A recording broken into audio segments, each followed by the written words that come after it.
The committee is already engaging health authorities and relevant actors in the health sector regarding the death and alleged contaminated drugs. I must equally commend government, and in particular the Ministry of Health, for their swift action in raising the alarm both in country and at the international level. That said, honorable members, we must also be reminded that Parliament has its own unique setting and means of handling issues. We therefore expect the Select Committee on Health at the end of this session to do justice in its inquiry and report back to this Assembly for more concrete resolutions and actions.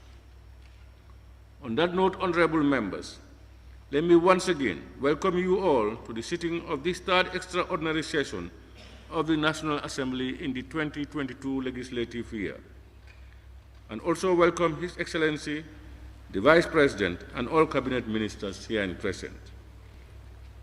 Honorable members, I do believe a copy of the motion has been circulated to you all. We can now proceed. Clerk, we can now proceed.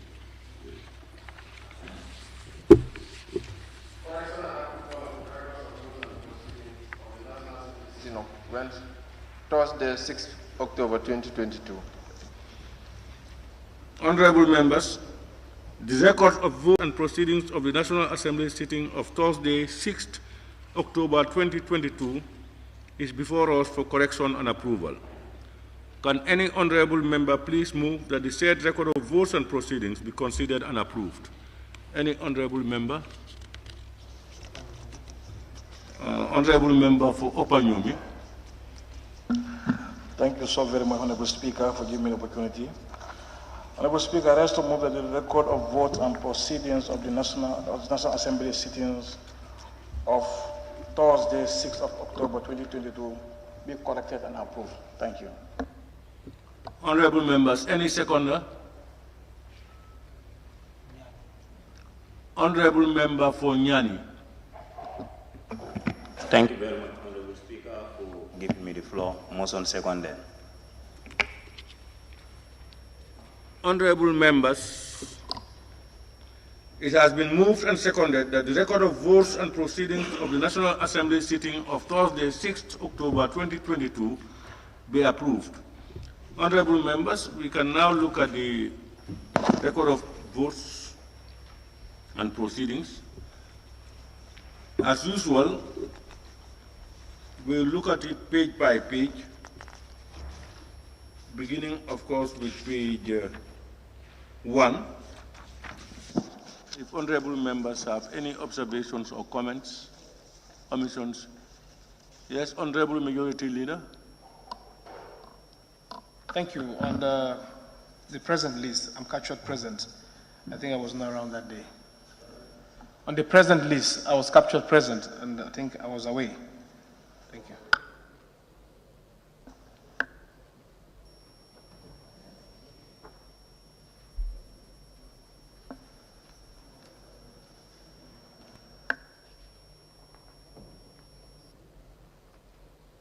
Honorable Bileji Tunkara. Happen on and on and on. Members will be absent, and their names will not be there, and members will be present. I don't know whether it's just a copy and paste process, because now it's high time. Oh, I just want to establish, because this has been happening on and on. Members will not be here, but their names will be captured on the present list. I don't know whether it is a copy and paste business in most cases, or because this is not happening on and on and on. Thank you very much. Yeah, that has been noted even well before you said it.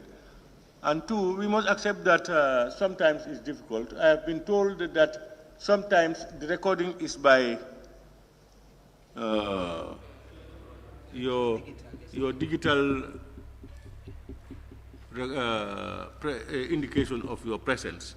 And if, for instance, somebody just presses yours, it indicates to them that you are present when you are not present.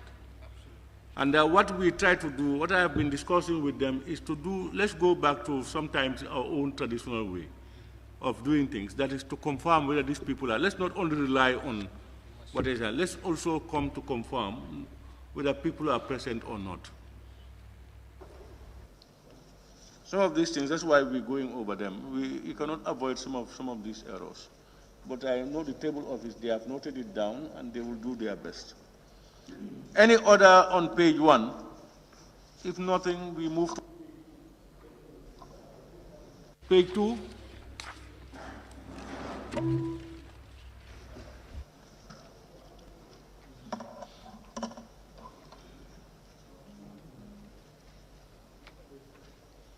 Page 2. Okay, we move to page 3. Is that where you have the, huh? You are fine. Okay. Member for Kian Central, page 3. Thank you, Mr. Speaker, for giving me the floor. Members who are absent with permissions under the list, G. Trunkara's name is not captured and he was absent. Page 3. Page 3.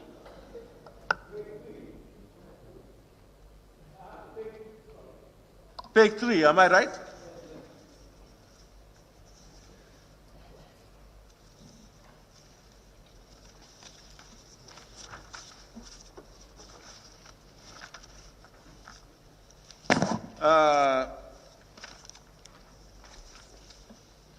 That's the last sentence of page 1, page 2. The following members were absent with permission. And here we have deleted Bile Tunkara from the list of those present. We add him here, isn't it? Yes. Yeah.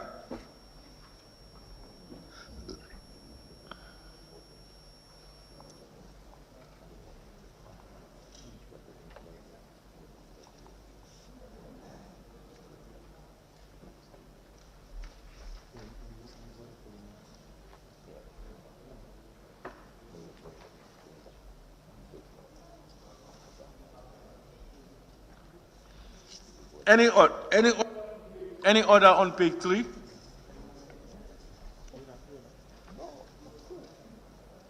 Sorry.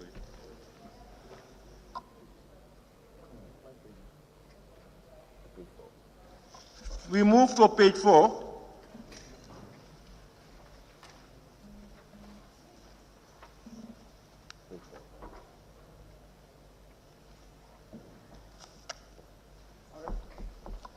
Page 4. Yes, Honorable Member for Talinding. Yes, on the following members who voted yes, my name is captured, number 35. I did not.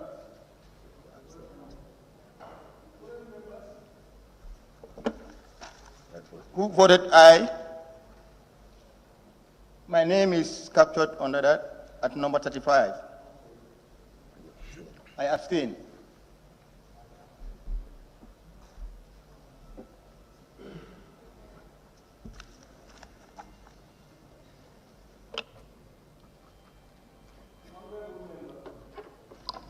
Page 4, number 35, Honorable Musa Baji of Talinding Kunya. The name should be deleted.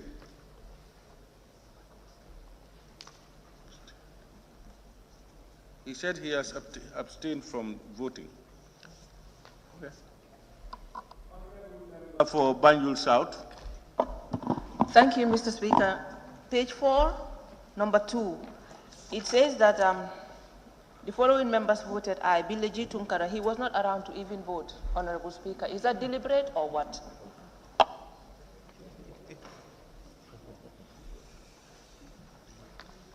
Honorable Number 2 of page 4, Honorable Bile G. Tunkara was not around.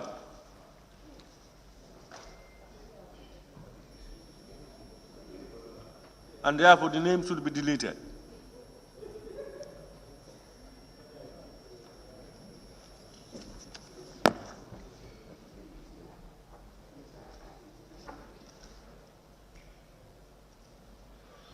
We now move to page 5, Honorable Members. Honorable Speaker, still with page 4.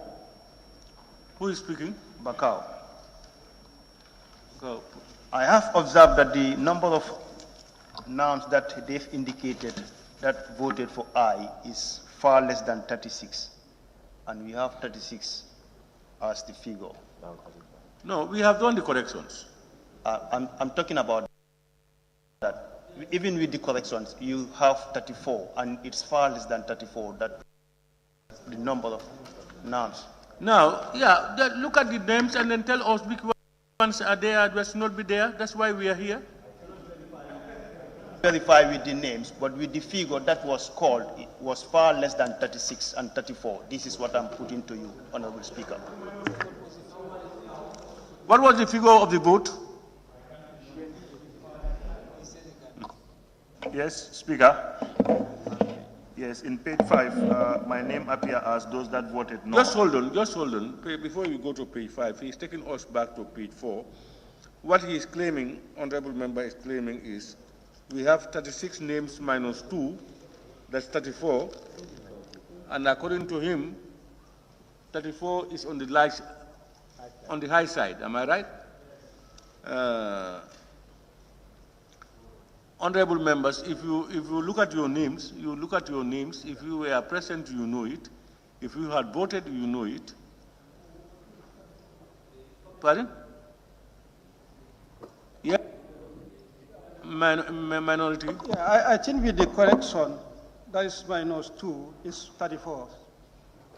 That is Honorable Tunkara and Honorable Musa Baji. If you didn't... Yeah, that's what I have.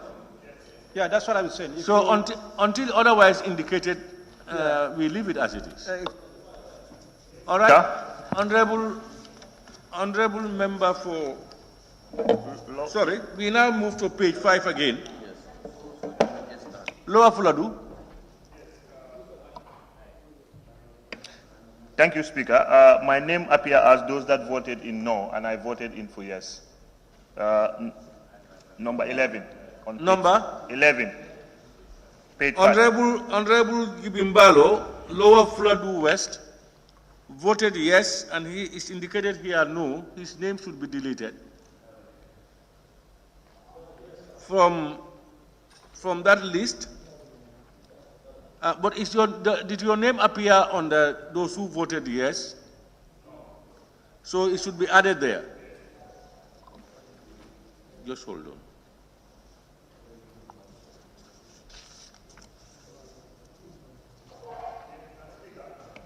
Just a minute.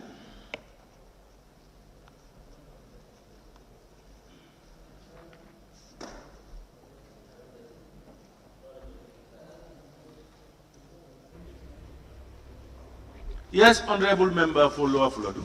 Thank you. Just want to remind that my colleague Nyamina Daudejeng voted in yes, and his Daudejeng, Honorable Daudejeng, voted in yes, and his name appears as abstain. Daudejeng, Nyamina. Nyamina East. He voted yes.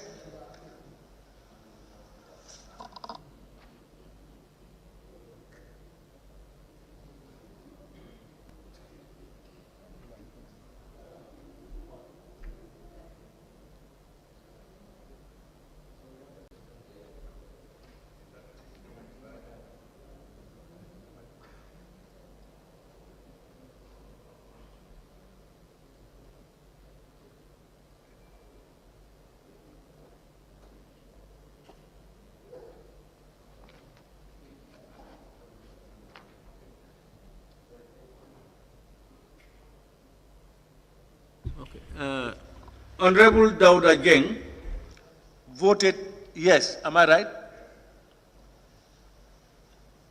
Honorable members, the following members abstained. Number 2, Honorable Dauda Geng. His name should be deleted and inserted on page 4 for those who voted yes.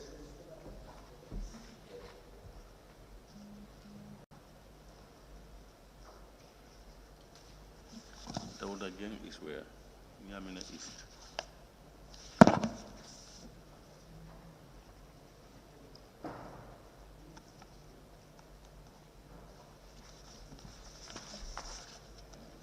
And in his place, in Daulajan's place, I think Honorable Musa Baji of Talendin should be there.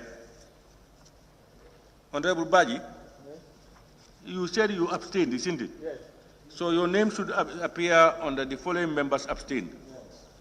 Exactly. Yeah.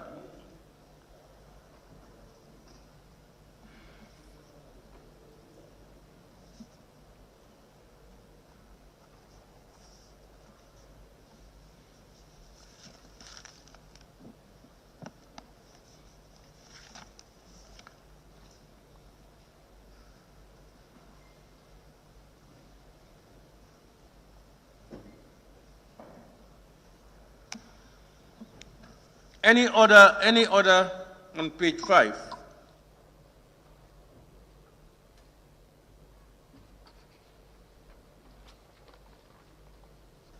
All right, honorable members, we move to page 6.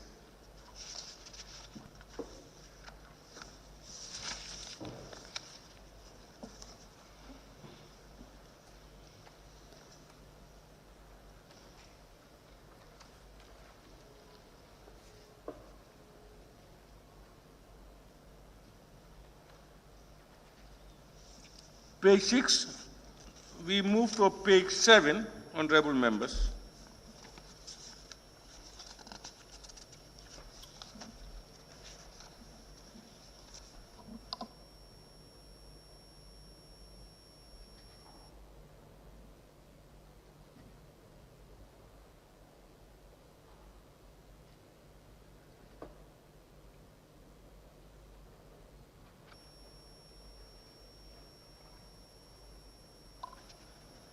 Honorable members, we now move to page 8.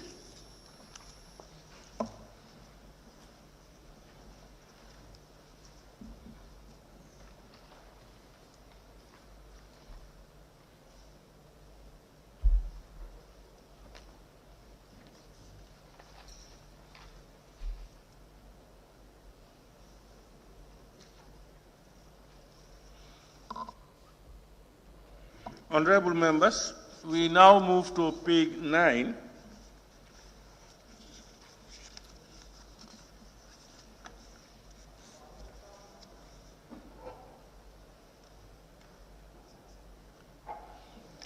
Member for Sabak Sanjal.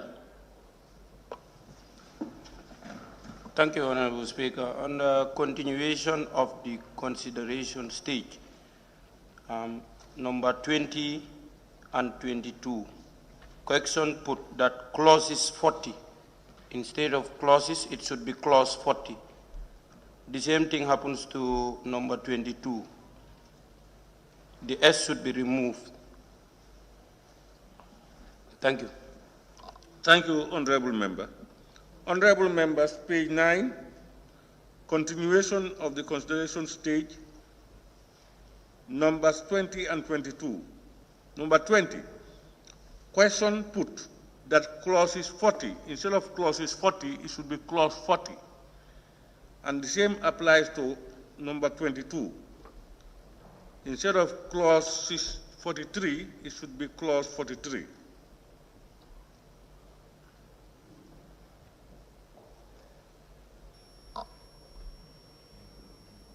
Thank you, honorable member. Honorable members, we now move to page. Honorable member. Thank you very much, Honorable Speaker. With regards to the continuation of the consideration stage, the same thing as the Honorable Member for Sabah Sanjal just said appears on the same on page 20. Number 20, 21, 22, and 23, respectively. From 20 to 23. We have corrected 20 and 22. Yes, you've corrected 20 and 22. Yeah, but 21 is two clauses. That's why it says clauses 41 and 42. Mm-hmm. Okay, all right, thank you. And that 23 is two clauses also. It's clauses 44 and 45. Noted, Honorable Speaker.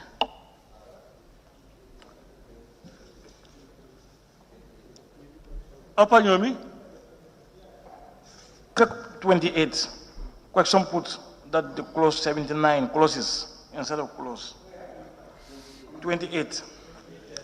On page 10. And you are on page 10. 25. Okay. Page 10, clause number 28. Question put that clause is 79, it should be clause 79. Number 28. Clause 29, not clauses. 79 rather. Noted.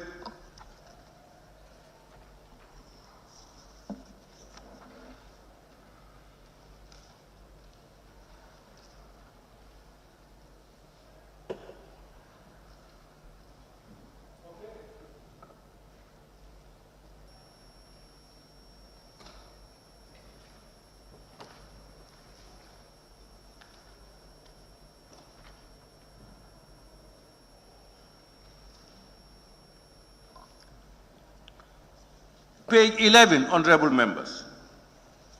I think that's the last page.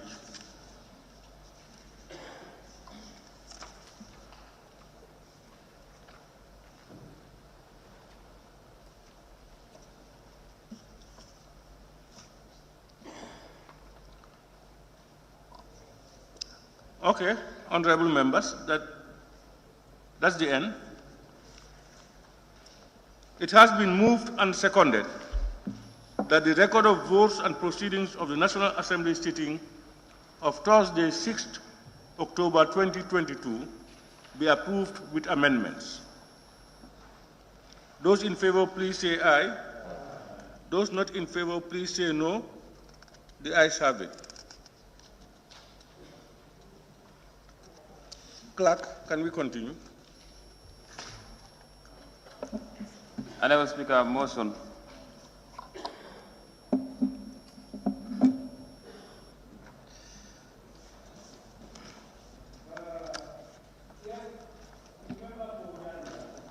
Yes, thank you very much, Honorable Speaker. In accordance with clause 61, sub-clause 2 and 3 of the standing orders, I move that the debate on the motion proper to be led by the Honorable Minority Leader be allotted, each member be allotted 5 minutes. Thank you. Members, any seconder to that motion that each member be allotted 5 minutes for the debate on the motion. Any seconder, honorable member for Sabak Sanjal. Thank you, Honorable Speaker. I rise to second the motion. Honorable members, it has been moved and seconded that the debate on the motion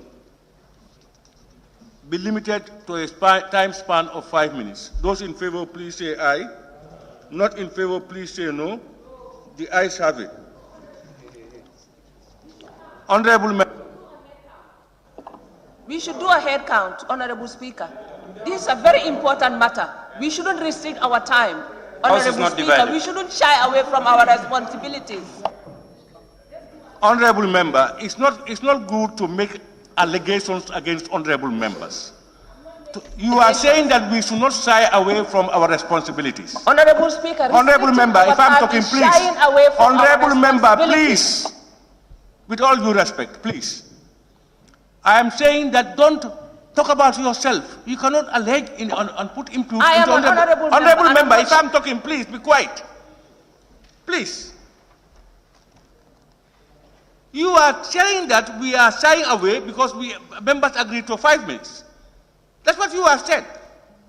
Honorable Speaker, no, we are not restricting. Restricting our time is shying away. That is not correct, honorable member. It's not correct. No, the time restriction is based on certain facts that you may not be aware of. Then let it be justified. Yeah, that's what you should find out. But don't impute into people what they don't believe in. You believe that that's honorable member, please. And I will not be stopped. You see, honorable member, if I am talking, please, I've given you all use. Please.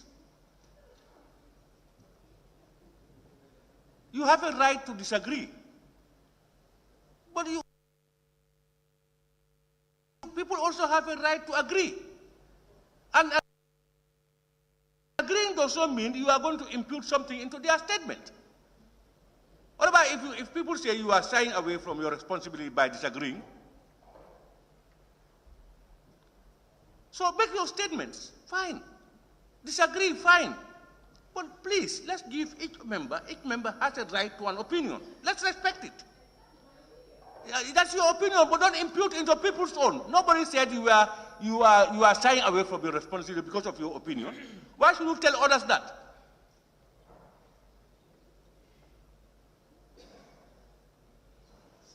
Honorable Speaker.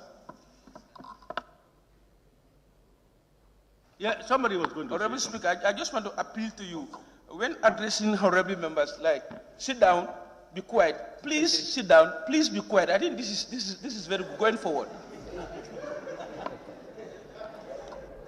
Honorable member, you know, for you to be best judge, you must reverse situations. Find yourself sitting here and see your own behavior. I will say, please. Honorable member, please. When I'm talking, you see. No, you say when I find myself, I'm going to tell, please. Member, you see, when I'm speaking, you don't have to rise and talk. Why do I have to please you by telling you that? You should know that more than any other person. That as I'm speaking, give me the juice until I'm ready, and I will give you the advantage, the chance to come and talk. And I always use the word please. But I may be forced to refrain from using the word please, because people don't tend, some members don't tend to appreciate it. And I will withdraw it. Yes, because we have regulations guiding us here. That guides everybody. It's not what you want to do. Whilst we appreciate that members have a right to say anything in the chambers without being questioned,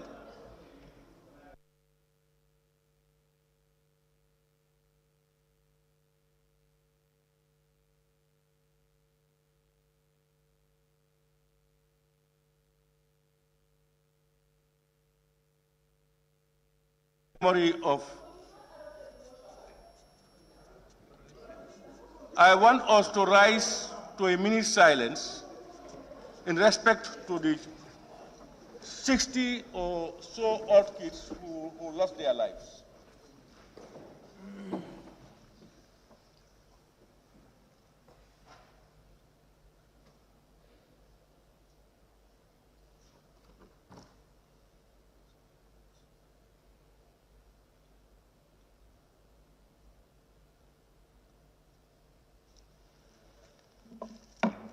Okay. Thank you very much.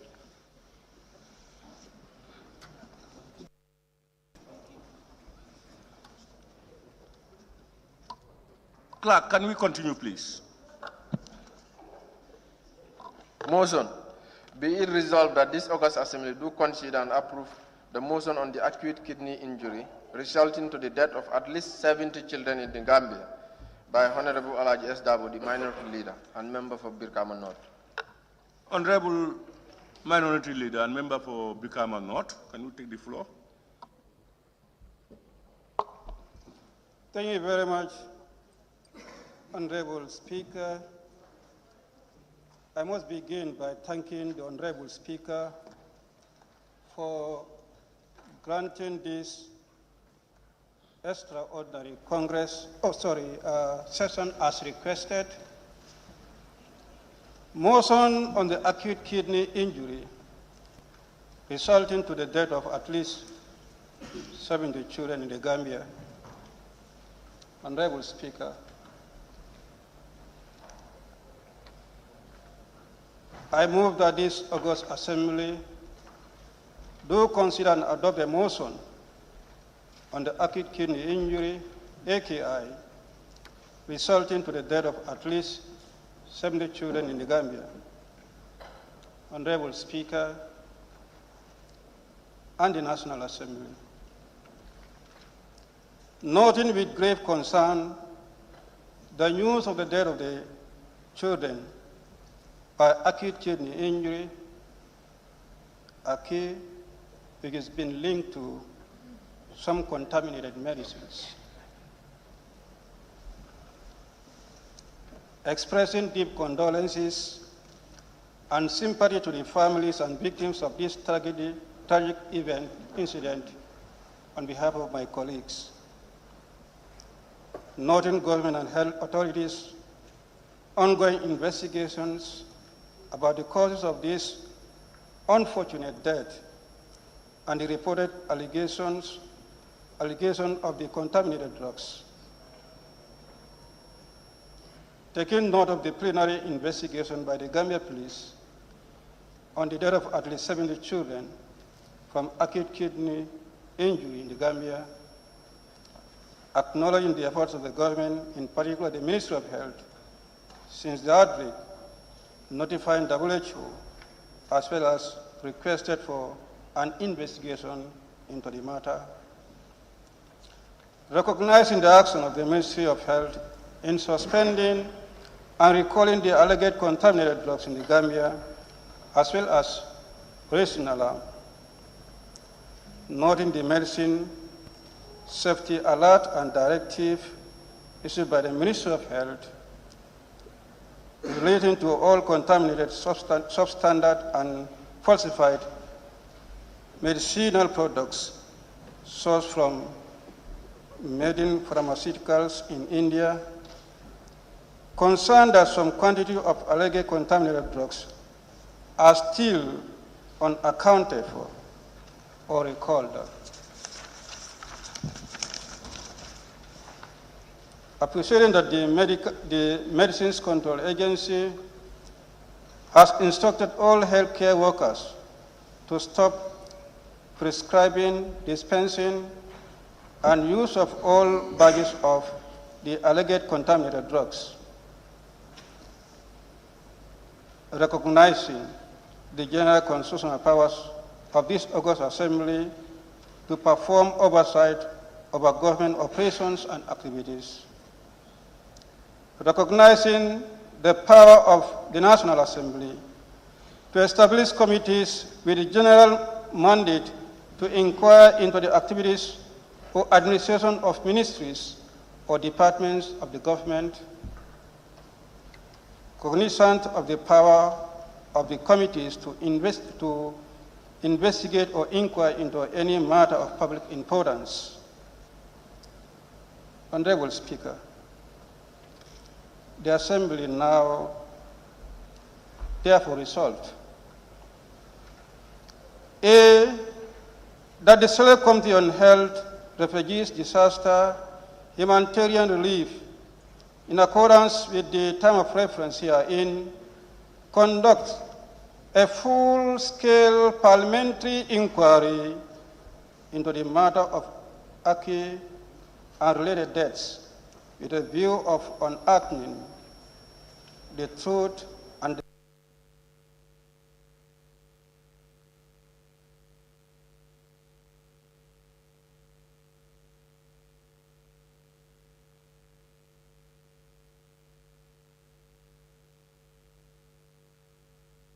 circumstances surrounding this unfortunate incident, and to advise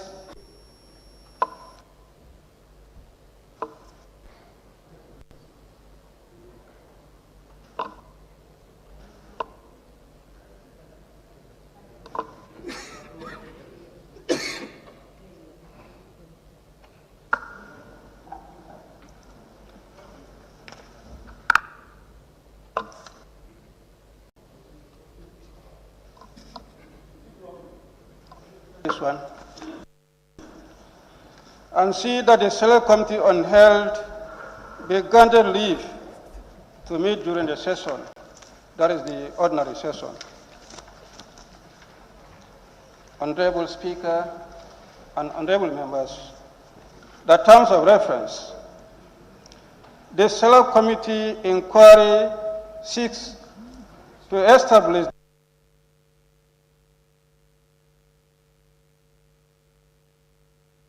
the cause or causes and the impact of Aki on children in the Gambia, and in particular, inquire: A, root causes of the reported death of at least 70 children, and B, the effects of the contaminated medical syrups linked to the death. C, to access primary health care services on emergency cases, especially for children, and D, the culpability of the suspected importers and pharmacies linked to contaminated drugs, and E, impact of access to and availability of medical drugs, especially for children, has on emergency health service.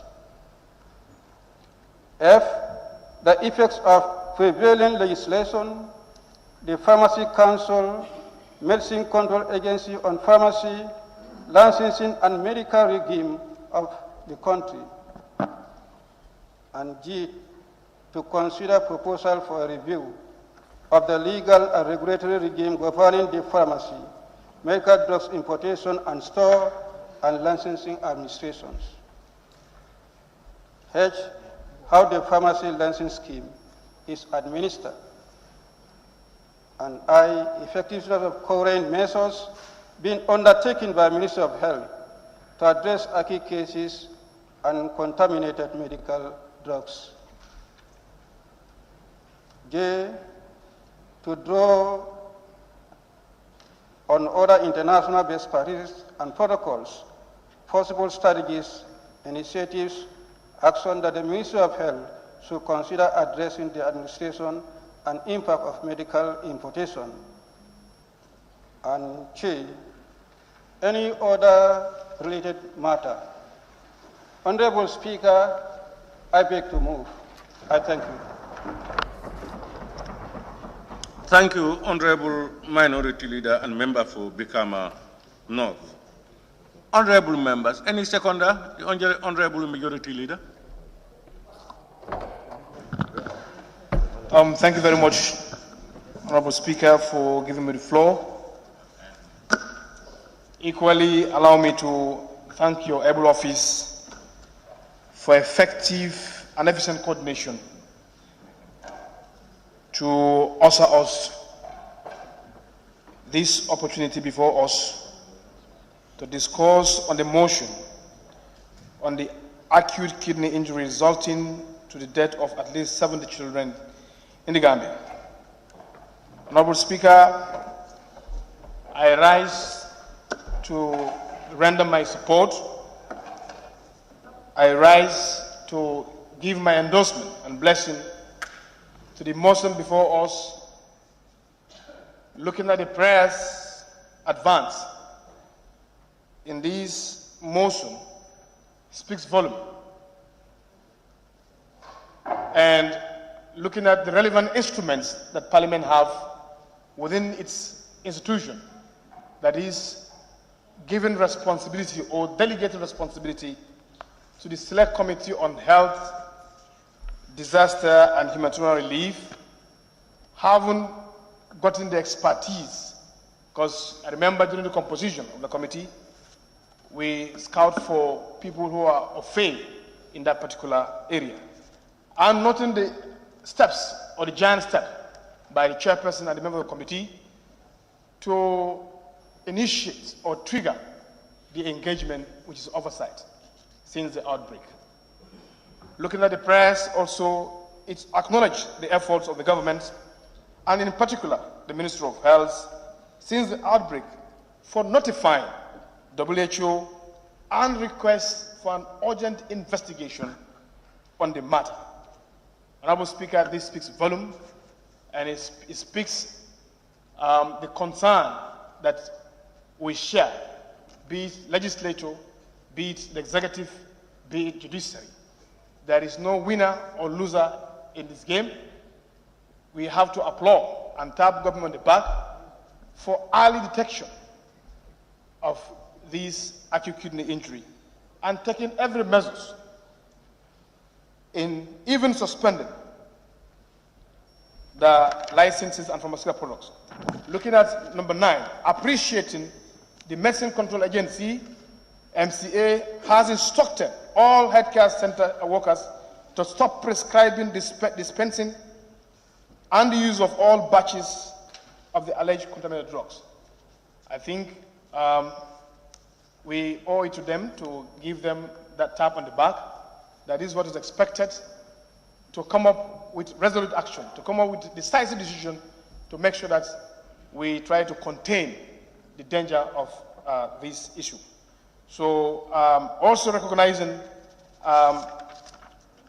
the preliminary investigation done by other sister institutions in terms of all geared towards raising concerns and alarm that this thing is serious, and we owe it to Gambians and the Gambian public to make sure Parliament also be heard, Parliament also take its oversight functions, its oversight mandate to make sure we inquire into this and proper resolution and recommendation at the end of the investigation or the oversight of the Select Committee on Health, Disaster and Humanitarian Relief, to make a thorough investigation, not to preempt the outcome.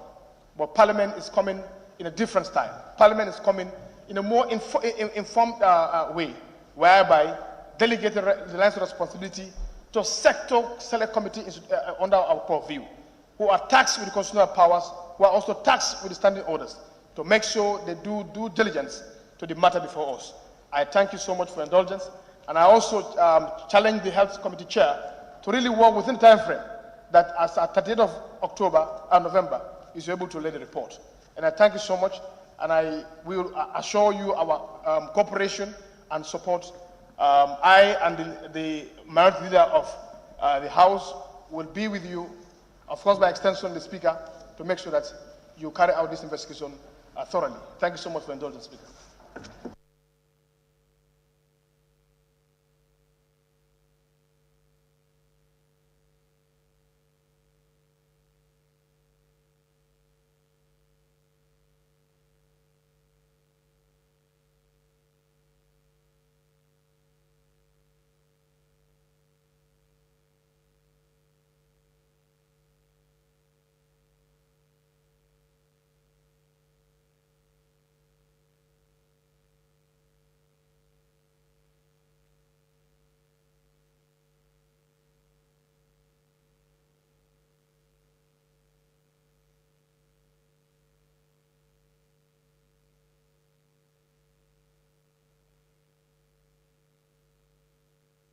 Favor, please say no.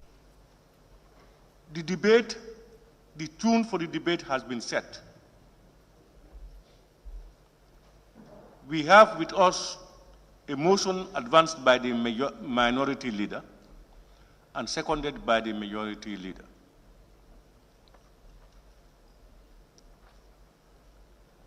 And is praying for this assembly to assign the Select Committee on Health to do research and work with the various TORs. And that should be laid before us latest, it should be presented to us latest 30th of November this year. So it should be noted, honorable members, that the debate on the report is yet to come. That's why the time limit has been set. The discussion today should be focused on the motion, the prayers of the motion. What you think should be added or deleted or whatever. And come the tabling of the report of the Health Committee, members will now come out to debate on all issues. I will open the floor for honorable members to take the floor. After that, I will also invite the Honorable Minister of Health to make a statement. Then from there, the mover of the motion will wind up the debate on the motion. So, honorable members, the floor is now open. I now call on the honorable member for Bakau. Thank you very much, Honorable Speaker. I thank you very much for giving me the floor. Honorable Speaker, let me first of all use this opportunity to extend my sincere condolences to the bereaved family and to the entire nation, because this is a loss to the entire nation. We have lost loved ones who could be better leaders of tomorrow. Honorable Speaker, the topic before us today is very sensitive.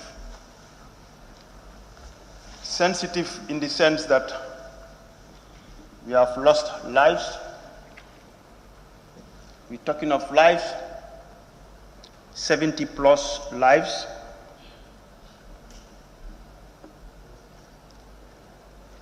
When one lost life, it never returns. That makes it more delicate. Honorable members, as I said earlier, the topic before us is a very sensitive topic. So I urge each and every one of us to take the issue maturely. Honorable Speaker, let me use this opportunity to thank the minority leader for tabling this motion before us. Honorable Speaker,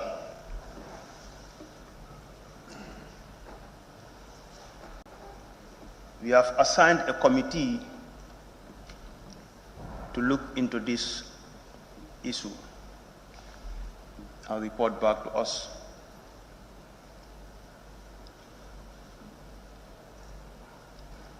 That being the case, today I don't think we'll have much talk on the topic, since we are yet to receive the report from the committee that we assigned to make investigations. On that note, Honorable Speaker, I would advise the select committee that is being assigned to investigate into this matter to find out how the syrup, the paracetamol syrup, is being imported to the country. Because according to my understanding and according to my information, the paracetamol syrup was mainly manufactured for only the Gambia. Remember, substantive issues on the debate are yet to come, please. Thank you very much, Honorable Speaker. Honorable Speaker, since you don't want me to go into details, I'll take this opportunity to thank the Health Committee for starting a good job, and we are all waiting for your final report to come up with solutions. I thank you very much for giving me the floor. Thank you, Honorable Member for Bakau. Honorable Member for Opanyomi. Thank you very much, Honorable Speaker, for giving me the opportunity.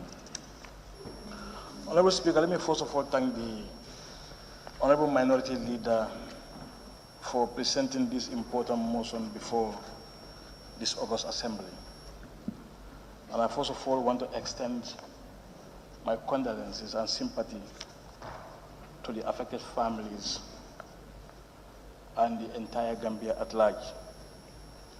It's really disheartening and very unfortunate that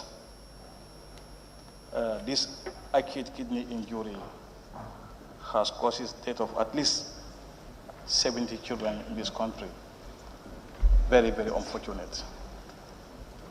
Honorable Speaker, I also have to applaud the Minister of Health for their timely detection of this particular acute kidney injury. Observation? Honorable member, I think you have to wait for your time. Thank you.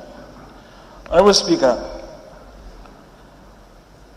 I will applaud the Minister of Health for their timely detection and their timely intervention, and even up to an extent of suspending this particular pharmacy and recalling all the medicines that are deemed contaminated. That's a risk which the ministry took. Just in their preliminary findings, they have to take this giant step in order to save the children of this country. But fortunately for us, the other secondary findings made their suspicion right. We have to thank them for that. Honorable Speaker, I also have to applaud my own committee, that's the Select Committee on Health, for our timely response to this particular problem. Because we took it upon ourselves even before being assigned by this August Assembly to engage the concerned authorities. And the preliminary evidence has been gathered, and we don't want to preempt what we have gathered. The report will be presented as being stipulated by the motion. Honorable Speaker, with these few remarks, I thank you once again for giving me the opportunity to throw a few words on this particular motion. Thank you so much. Thank you very much, Honorable Member for Opanyomi. I now invite the Honorable Member for Kombo East.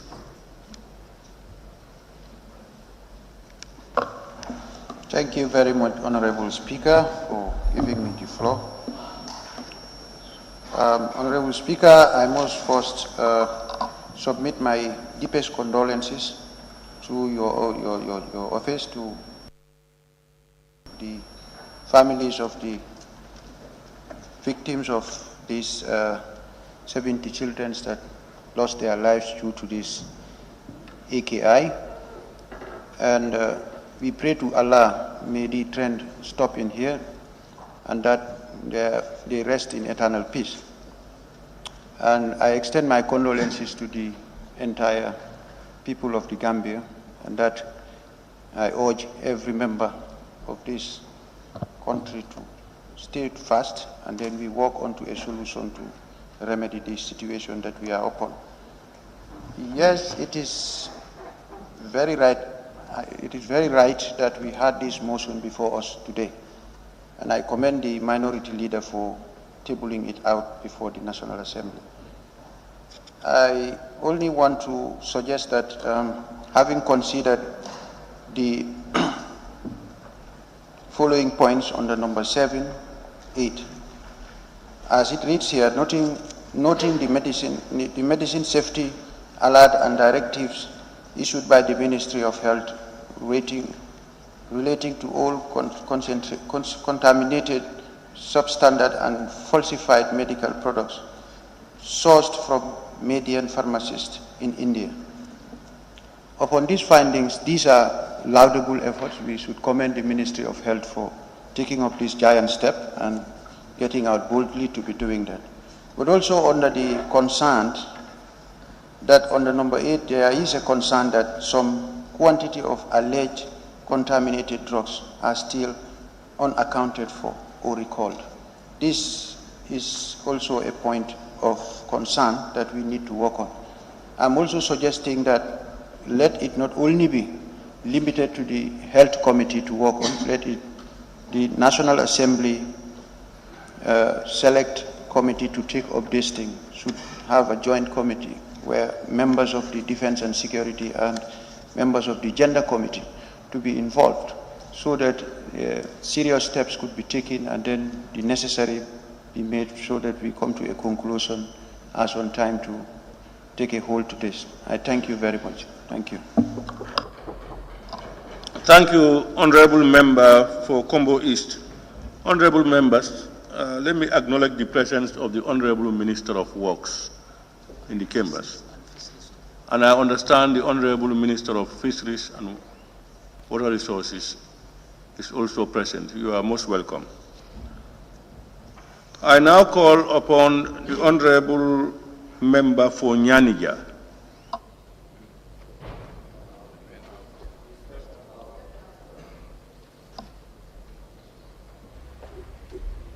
Honorable Member for Kiang East.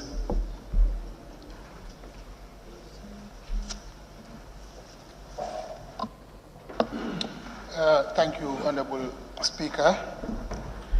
I would like to begin by registering my heartfelt condolences to the bereaved families of over 70 Gambian children who lost their lives to acute kidney disease, AKI. I humbly ask Allah to give the bereaved families the fortitude to bear the loss. And I equally humbly ask Allah to restore unto these families children that would be not only the comfort of these families, but also the comfort of the eyes of all Gambians. Honorable Speaker, this is a very solemn occasion. The entire nation is mourning, and we mourn with the bereaved families of these children. What happened is unfortunate, is regrettable. It shouldn't have happened in the first place. We know since it has happened, it has exposed a major flaw or major flaws in the healthcare delivery system. Of course, we understand that as soon as it was discovered, the Ministry of Health responded quickly, taking measures to try to control the situation. However, it is evident that our health system is rigged with corruption, negligence, lack of political will to improve the healthcare delivery system. That is the basic fact about it. I don't think we can question that. Well, anyway, having said that, Honorable Speaker, when we look at the report, I want to add that instead of just allowing the Health Committee to investigate into this matter, since the National Assembly has its own unique ways of dealing or of finding solutions to problems, I would rather we assign this role to a special select committee like we did before. I think we do that instead of course, we know that already the Health Committee has started working on it, but I think for me, it should have been delegated to a special select committee, and I want to urge the National Assembly or this plenary to do that. And I want to take you back to, refer you to the terms of references of the committee that is taking up this responsibility. That it has been said that these medicines, the syrups that are said to be responsible for this acute kidneys was manufactured mainly for the Gambia. I want the Health Committee to also investigate into the reason why it is manufactured just for the Gambia and nowhere else in the world. I think we can add that to the terms of reference. Thank you, Honorable Speaker, for your service. Thank you very much, Honorable Member for Kiang East. I now invite the Honorable Member for Nyamina West. Thank you very much, Speaker. I shall also rise to join my colleagues on supporting and blessing this motion on the table. First of all, I would also like to sympathize and my sincere condolence to the affected family. And in this case, we are all affected, as Gambia is one nation, one family. So my sympathy to the dead children. I also want to acknowledge the support, the giant support made by the government through the Ministry of Health. Honorable Speaker, if you may allow me, point 5 of the motion, acknowledging the efforts of the government and in particular the Ministry of Health since the outbreak, notifying WHO as well as requested for an investigation into the matter. This is a giant step from the ministry, and also I have to acknowledge the laudable support or the good job done by the Select Committee on Health in the Parliament here. Since the outbreak, they have been conducting series of meetings and they did not relent. So therefore, I have to reiterate my support for the motion in giving them the chance to come out with a report to this noble assembly so as to come out with their terms of reference, especially reference A, that says you are tasked with to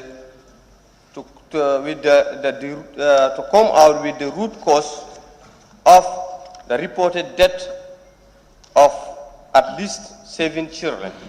I am very much particular about this since 70 children, that's A, the root cause of the reported death of at least 70 children. This is very important. So therefore, we wait for the report from the Select Committee of Health to tell us the root cause of the death of these 7 children, and at that time it will allow us to debate better. At this juncture, I also want to acknowledge and recognize the hard work done by the 2 leaders of the House, that is the majority and the minority, and I thank the minority for tabling this motion. At this juncture, I beg to take my seat, Speaker. Thank you.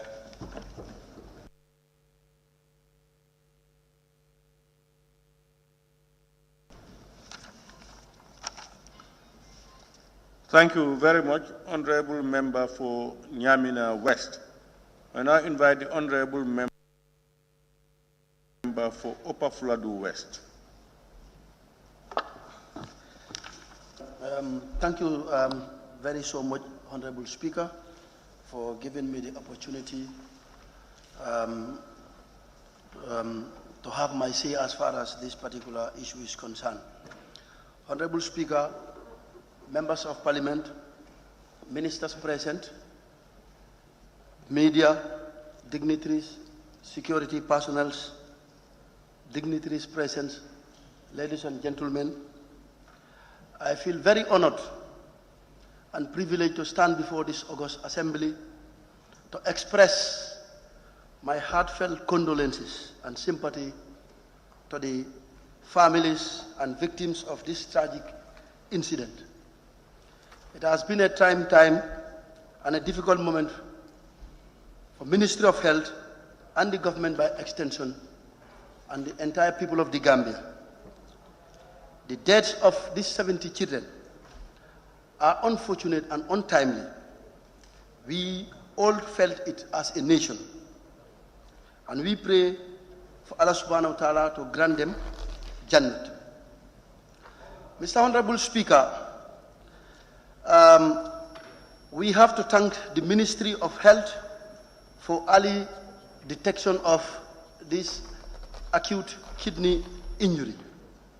I think these are some of the achievements registered by the Ministry of Health since the outbreak happened in this country. And then also the case was reported to WHO for assistance as well as requesting for investigation. This came through Ministry of Health. The Ministry of Health have also suspended and recalled the alleged contaminated substandards and falsified medicinal products sourced from Median Pharmaceutical in India.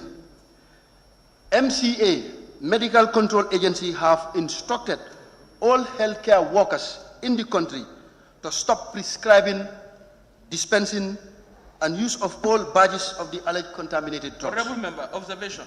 So I think these are all giant steps taken by the Ministry of Health and the MCA. The license of the importers has been suspended. The 2 pharmacy outlets of the importers have been closed. I think these are all achievements as far as the ministry is concerned. And then police have started investigation, which is not concluded. And then also the Indian government was also contacted as far as this issue is concerned. As we speak, there is no scientific confirmation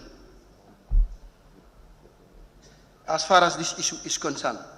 Honorable Speaker, noting the medicine safety alert and directive issued by the Ministry of Health relating to all contaminated, substandard and falsified products sourced from Median Pharmaceutical in India. Well, I think these are achievements registered by the Ministry of Health as far as this issue is concerned. But there is a concern raised on the motion. Number 8, the concern that some quantity of alleged contaminated drugs are still unaccounted for or recalled. I want to inform this August Assembly that over 350 Red Cross volunteers and health personnel have been dispatched to provincial Gambia, that is rural Gambia, to go house to house to see whether still these drugs are in circulation. So I think this is a great achievement by the Ministry of Health. Mr. Honorable Speaker, in conclusion, I would like us to refer the issue at hand to the Health Committee to do their findings and report back to the Parliament. So I thank each and every one of you, the minority leader, for tabling this motion before this important assembly. So I thank you all for your kindness. Thank you. Thank you very much, Honorable Member for Upper Fuladu West. I now invite the Honorable Member for Same. Thank you very much, Honorable Speaker, for giving me the floor. Honorable Speaker, I also want to seize this opportunity to say big sorry to the families who lost their children. May their soul rest in perfect peace. Honorable Speaker, I want to thank the minority leader, Honorable Elijah S. Dabo, and the Honorable Member for Brikama South, and all the Honorable Members who append their signature to see that this thing is possible. Because it's a national issue. This is a national issue, Honorable Speaker. This is what we should recognize. It's not anybody's show. It's a national issue. When it happens, we all have to embrace it. It is a national issue. Honorable Speaker, the issue that we are talking about is about this AKI, acute kidney injury. Honorable Speaker, when we look at the report, we are told that it is caused by a paracetamol syrup. And in the report, it is from where? It is from India. It is stated in the report. It is from India. Honorable Speaker, we don't have much to say. Hence, we say we are going to give it to the Health Committee. But what I'm going to tell the Health Committee is that you have a great task. You have a great task to do. We are saying that 70 children lost their lives. We don't know whether that is fact or not. You must reach to every community. You have a great task, Honorable Speaker. You must reach to every community. Don't just get up here and go and stop at another place and you don't reach to other communities. Anywhere you go, these bottles are there.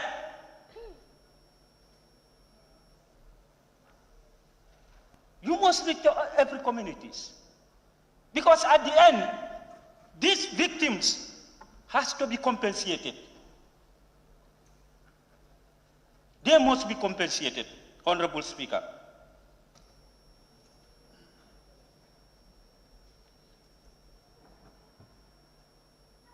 And you must also conduct public hearing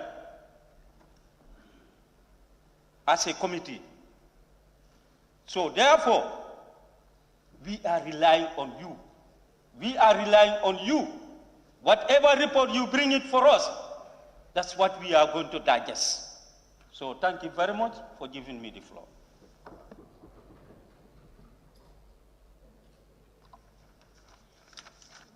Thank you very much, Honorable Member for Sami. I now invite the Honorable Member for Fonyi Bintang Karanai. Thank you so very much, Honorable Speaker. Deep down in my heart, I am crying because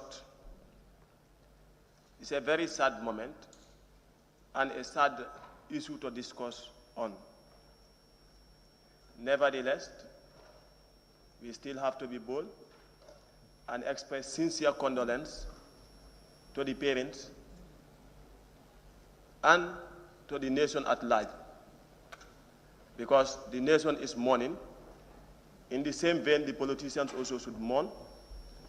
In the same vein that we should feel what the parents are feeling. As I sit in these chambers, looking into the eye of the people that lost their children, is very sympathetic indeed. I definitely know how it feels when you lost your child. Very, very sad. And which child are you talking about? The child that could become the governor, the child that could become the minister, the child that could become the member of the parliament, that makes decisions for the nation. I believe as a nation we can do better. And I believe as a nation commitment should be in our DNAs to work in the best interest of the nation, to safeguard our people, to safeguard those young innocent children that died. And who will be next to die? Because we are still not safe as a nation. We must take the full responsibility as a ministry, especially the Ministry of Health. It's unacceptable, and this is unacceptable. And the investigation must be very independent in all the senses. The government is taking an investigation to the matter, but the National Assembly too cannot rely on the Health Committee alone. My suggestion is for us to set a special committee that will be neutral, that will be independent, that will not allow interference to overdrain it, to look into the matter seriously. Because these are sensitive issues that the nation cannot let go of. And in the process of exercising their duties, they must remember that the nation is crying, the nation is mourning, the women are crying, the family members are crying, the family members are in need of support, and in no way can we support for their lost ones, because some of the children that are gone, we have no mechanism of bringing them back to this world, which is very sad indeed. as most of you will want to restrict us time and again on what to debate, what to say, what to do, and what not to do. I'll always say this freely and independently, that this House must not over-restrict the members of the Parliament on what to say and what not to say.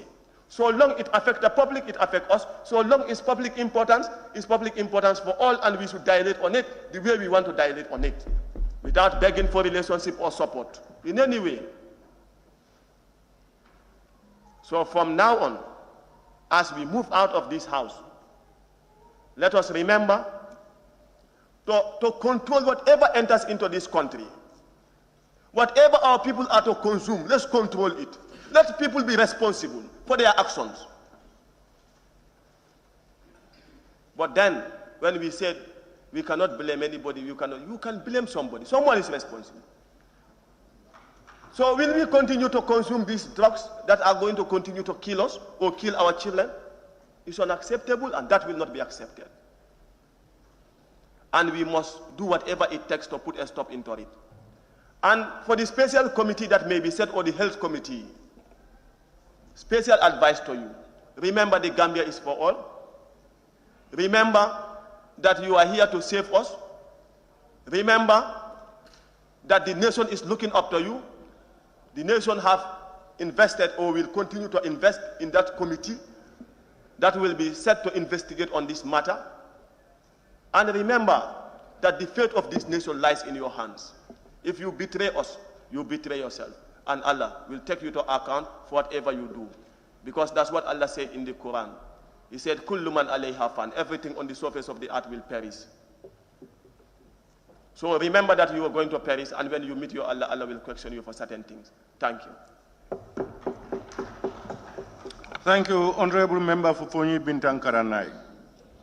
Honorable Member, I want to believe that there are some honorable members of the Health Committee who love Gambia no less than you or any other person. To impute certain things into honorable members who have not even taken off or reported to us is preempting their work itself. And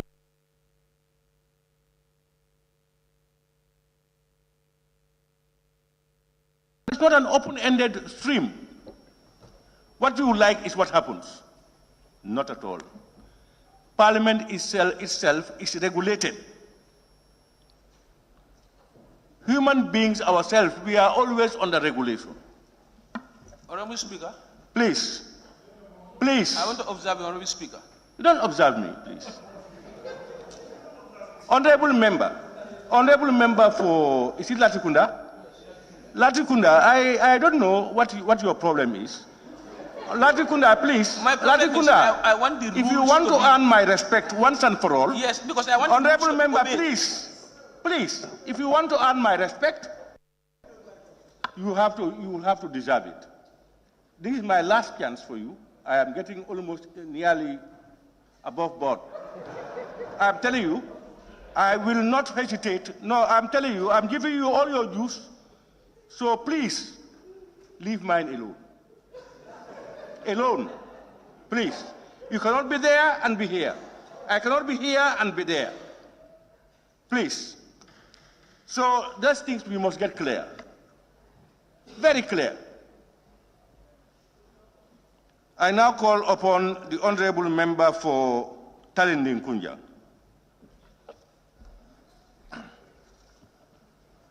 Thank you very much, Speaker. Thank you very much, honorable colleagues. I would like to acknowledge the presence of honorable ministers here present. Let me join my colleagues in extending my sincere condolence to the bereaved families. They are going through a trying time. I recognize a couple from Talinding who came, who deemed it very important to come and witness. I will extend my sympathy to them and all the bereaved families, and pray that Allah give them the fortitude to bear the loss. This is indeed alarming. It could have been me, it could have been my child, it could have been anybody's child.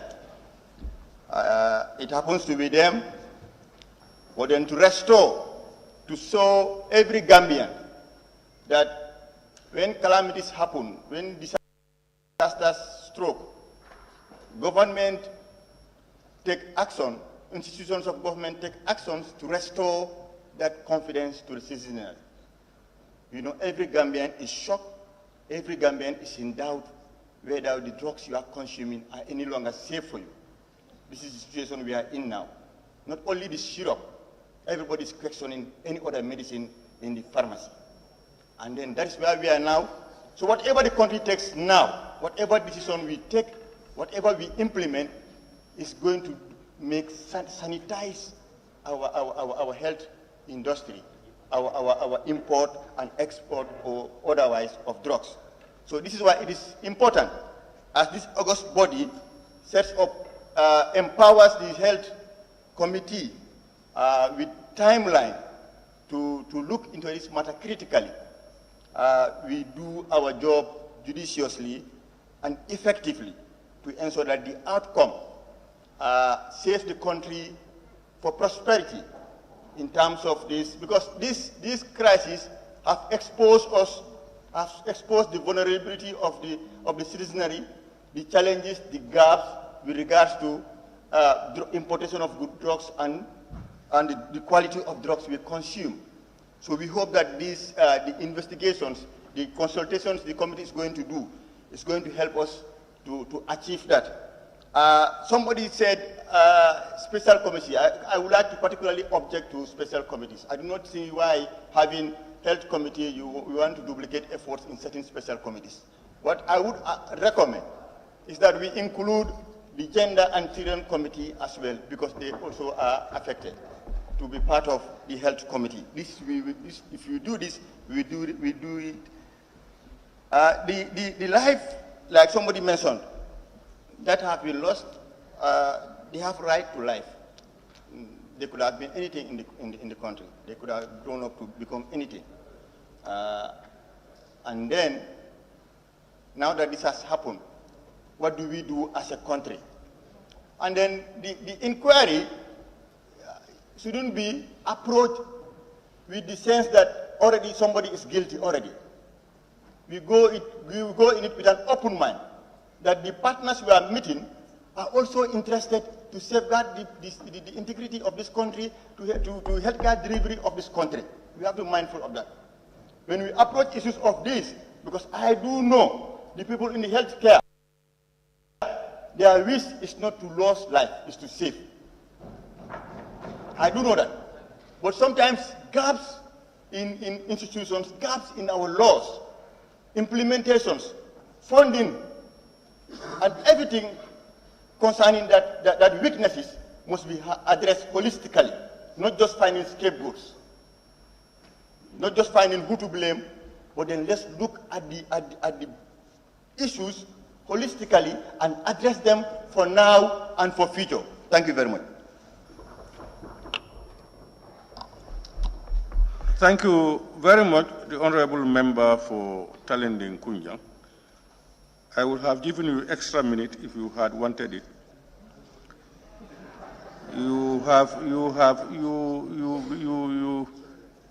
When I listen to you, sometimes I am moved and I am proud to be a member of the constituency you represent.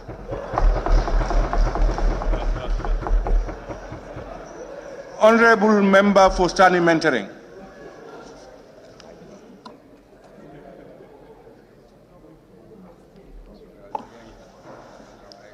Thank you very much, Honorable Speaker, for giving me the floor.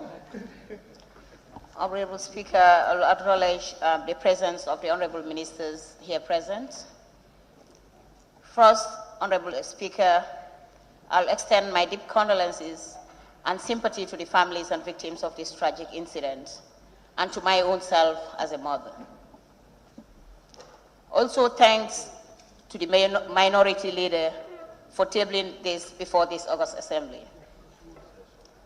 Honorable Speaker, I'll also thank the Select Committee on Health for their intervention in finding facts to this cause of our own children. Honorable Speaker, noting that the government and health authorities going on investigation about the causes of this unfortunate death and the reports, allegation of the contaminated drugs. Honorable Speaker, I recommend the committee or the Select Committee on Health and Gender, Children and Social Welfare Committee to have a team or to set up a team that will do these investigations and report to this plenary for an action. Honorable Speaker, it is also a concern that some quantity of alleged contaminated drugs are still uncounted for or recalled. Yes, there is a team set out already to collect some paracetamol or whatsoever syrup has been given out or has been sold out by some pharmacies.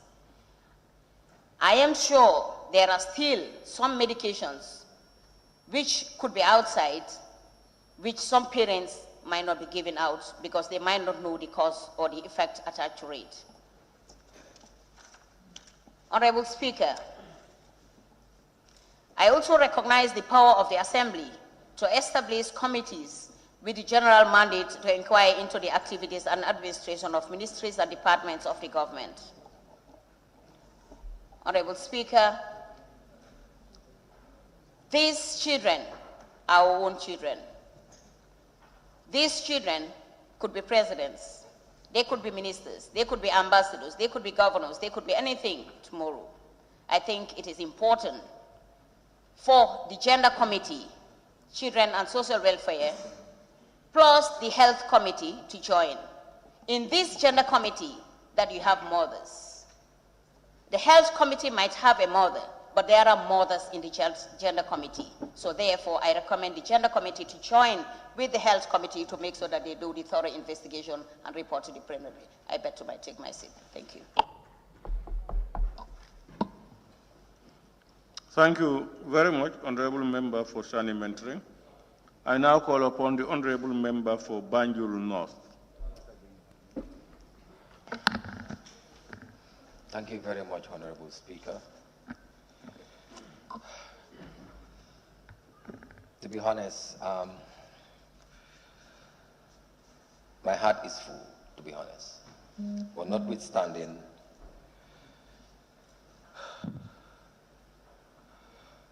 I will observe the parents present here, the affected families present here, and also want to seize this important opportunity to extend my sincere condolence to all affected families and also the Gambia for the loss of 66 lost children due to Aki. It is very unfortunate, Honorable Speaker, but notwithstanding, I believe the death of over 66 plus Gambian children and many more suffering from Aki, reported allegation of the contaminated syrups reflect a deep and widespread systemic issue confronting this country for a period now. And I believe it is important in that regards that there is need for the National Assembly, which we are actually doing now, to respond to this crisis with all the concern and urgency, which is indeed very important in areas critically and closely, so that as to determine why and how such a national strategy could have happened, which the Select Committee have already started engaging all the relevant stakeholders, which is indeed, I believe, is the right thing to do as a Select Committee. Honorable Speaker, point of order. Can we hear the point of order? Who is claiming the point? Opanyomi? Yes.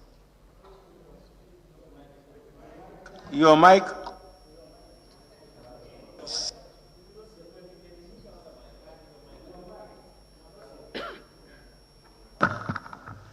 Yes, clause 28, sub clause 1, A member shall not read his or her speech, but he or she may read extract from the books or papers in support of his or her argument and may refresh his or her memory by reference. The member is reading from a text which he wrote on a paper.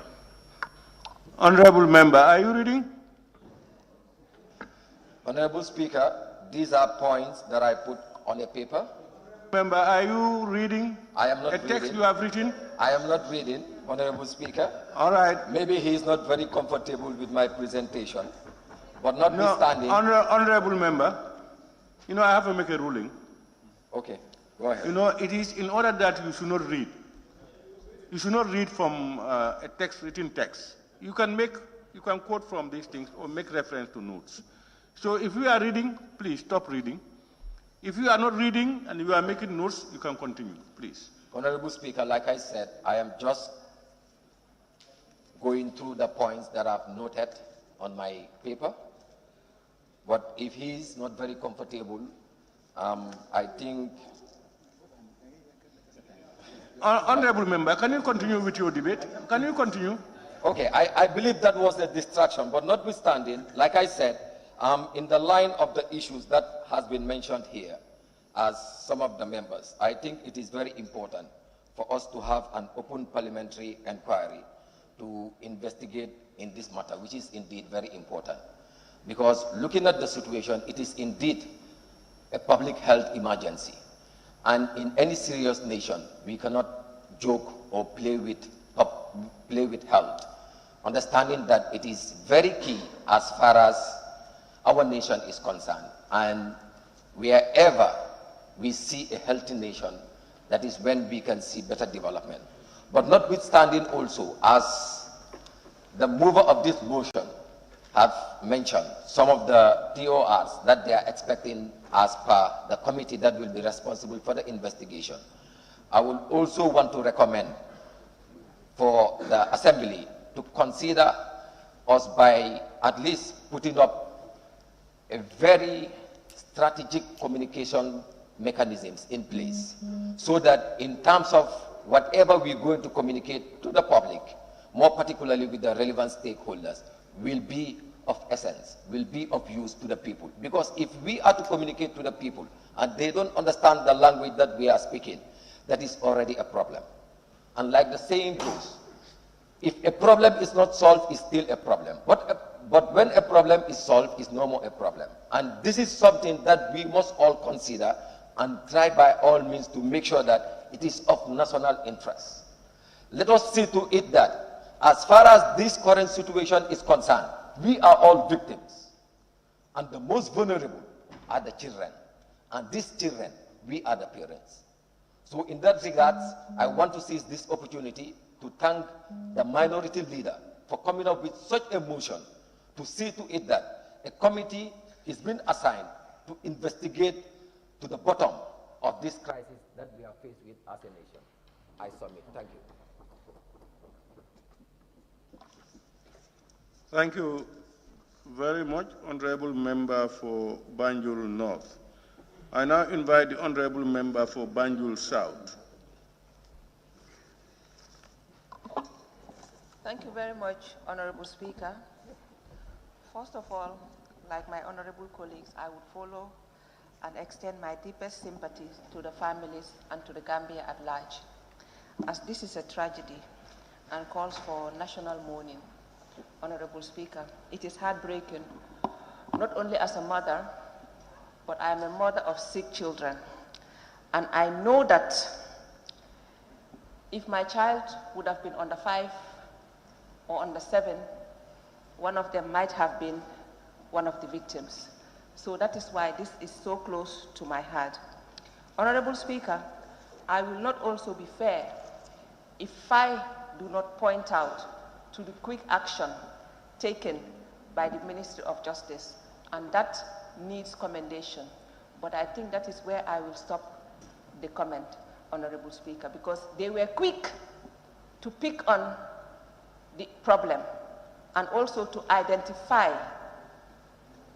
the issue and to exclude the medication, recall it from the public. And for that, we say thank you to the Honorable Minister for saving at least some lives, because it would have been more than 70. I'm not saying it's not more than 70 because we are not sure. Honorable Member, I think you were talking about the Ministry for Health The Ministry and of not Health. Justice? The Ministry of Health. Okay. Yes. Honorable Speaker, this is a concern. It regards health, but it also regards children's welfare.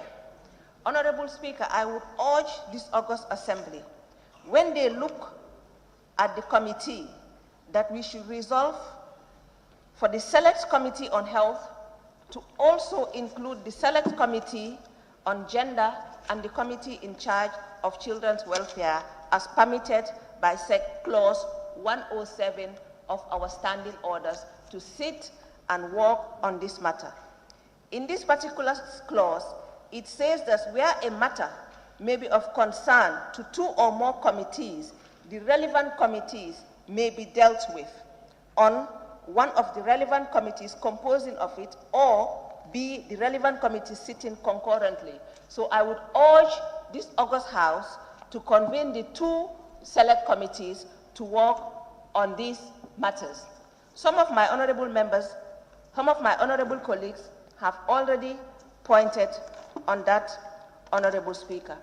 Honorable Speaker, we need to know that we have very good laws in this country. So I would not only point the blame to the executive or the ministry or the agency. I would also call this August Assembly to look at the laws that we make. The Act on medicines and related products also has a section that appoints quality control of medicines and related products, Honorable Speaker. And if you permit me, I will say what that says. It says that this is established by this Act. There is established by this Act the National Medicines Quality Control Laboratory that should work independent of the agency. The Act, as I said, also has an agency, and the agency has regulatory mandates that should have been done.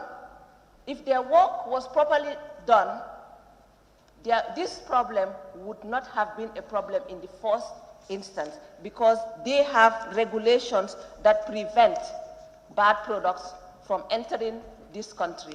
I think, Honorable Speaker, this committee that we are to establish today would have a great task, not only in terms of health issues, but also in terms of welfare issues. And on whose welfare, Honorable Chair, Honorable Speaker? The welfare of our children. We have recorded 70 children.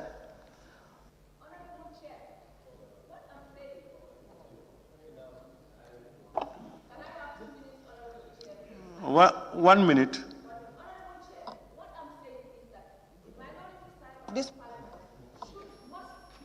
No, put on your mic. Honorable Speaker, the minority side I would applaud, because the minority side made this sitting possible today. I was disappointed to see the majority leader raising his hand to second a motion that he was reluctant to sign, Honorable Chair. He refused to sign, to convene for a meeting to address this matter that affects our children, but yet he wanted to show the world that he seconded this motion. And Honorable Speaker, I am ashamed, because this is not a call show. This is an interest to the nation. It is not for the public. We were duly elected to represent our people and to show our people that we care, not to act a joke, Honorable Speaker. Thank you. Thank you very much, Honorable Member for Banjul South. I now call upon the Honorable Member for Latrikunda Sabiji. Thank you very much, Honorable Speaker, for giving me the floor. And I thank the Honorable Ministers who are also present here. First of all, I will start. I am very grief-stricken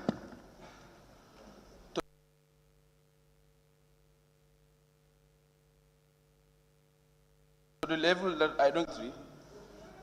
My second disturbance is to see honorable members praising an institution we intend to investigate.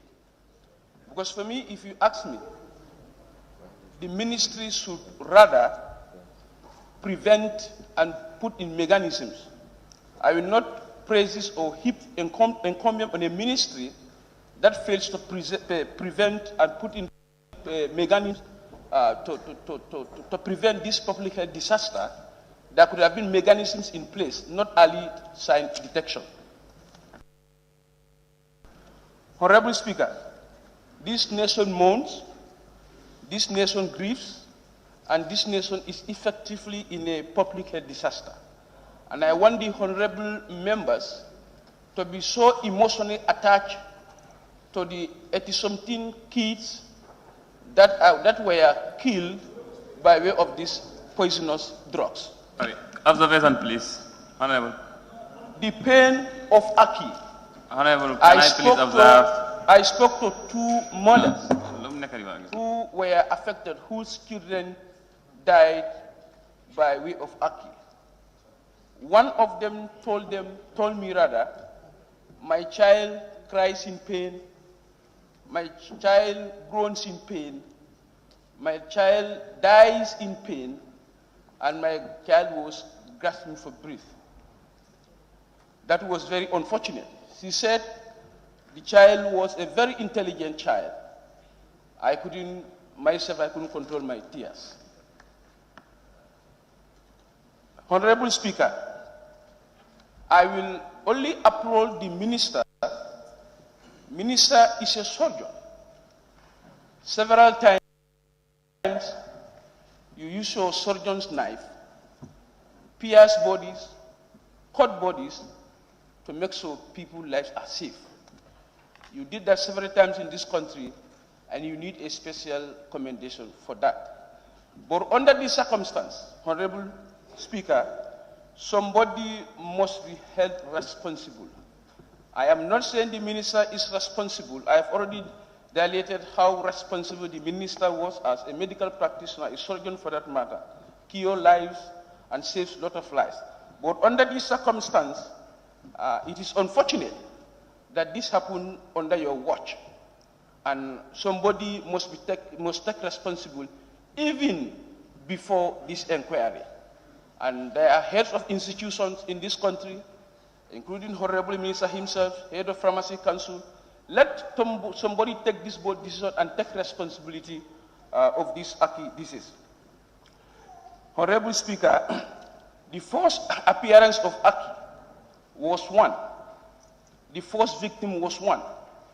We start as a nation, as a ministry, we start counting from 1, 2, 3, 4, up to 60-something, and we are still counting. And I will also urge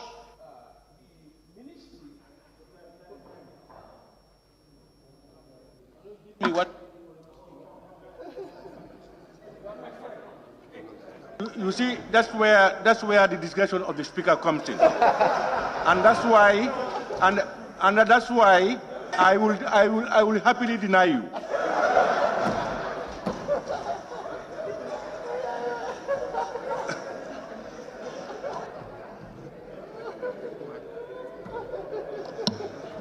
Honorable members, I heard people saying observations when he was talking. They want to observe him on a statement he made, something like that. And I enjoyed that bit because this is what parliamentary debate is all about. People said 60, some said 70, he said 80. Somebody can come and say 100. This is where we find ourselves as an institution. And that's why we decided to regulate ourselves. Because nobody outside parliament can regulate us. Nobody. We can say whatever we want to say, do whatever we want to do. So, but as matured, good citizens of this country, we said, now let's regulate ourselves. This trust is too much, we must also safeguard it. That's why we came out with our own regulations. And that's why when we make debates, we must base debates on substantive issues, a report or something that has been researched and brought to Parliament. Otherwise, he will say 100 people died. Somebody will say, no, it's 10 people. Other one will say, no, we have information that more people have died in UR are about 200. Which one are you going to take? That's why it is important that we get focused.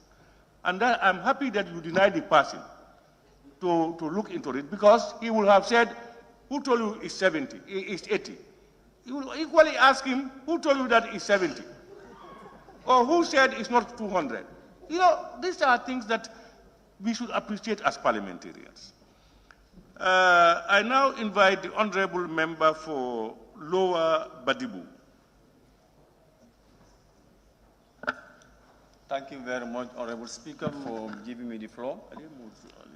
I will first start my deliberation on sending my heartfelt or deepest condolences to the bereaved families, especially those at home and here present, as well as the entire Gambian population. Honorable Speaker, the topic before us is a very delicate issue, since it involves the lives of over 60 innocent Gambian children. Honorable Speaker, I would want the Gender Committee as well as the Health Committee to amalgamate, to join forces together in order to carry out these noble tasks. Honorable Speaker, like I would say, I don't have much to say. I will not preempt my stand on this issue until the time that the Health Committee carried out its mandate on the issue. Then there I'll be in a position to deliberate on this issue. I thank you so much.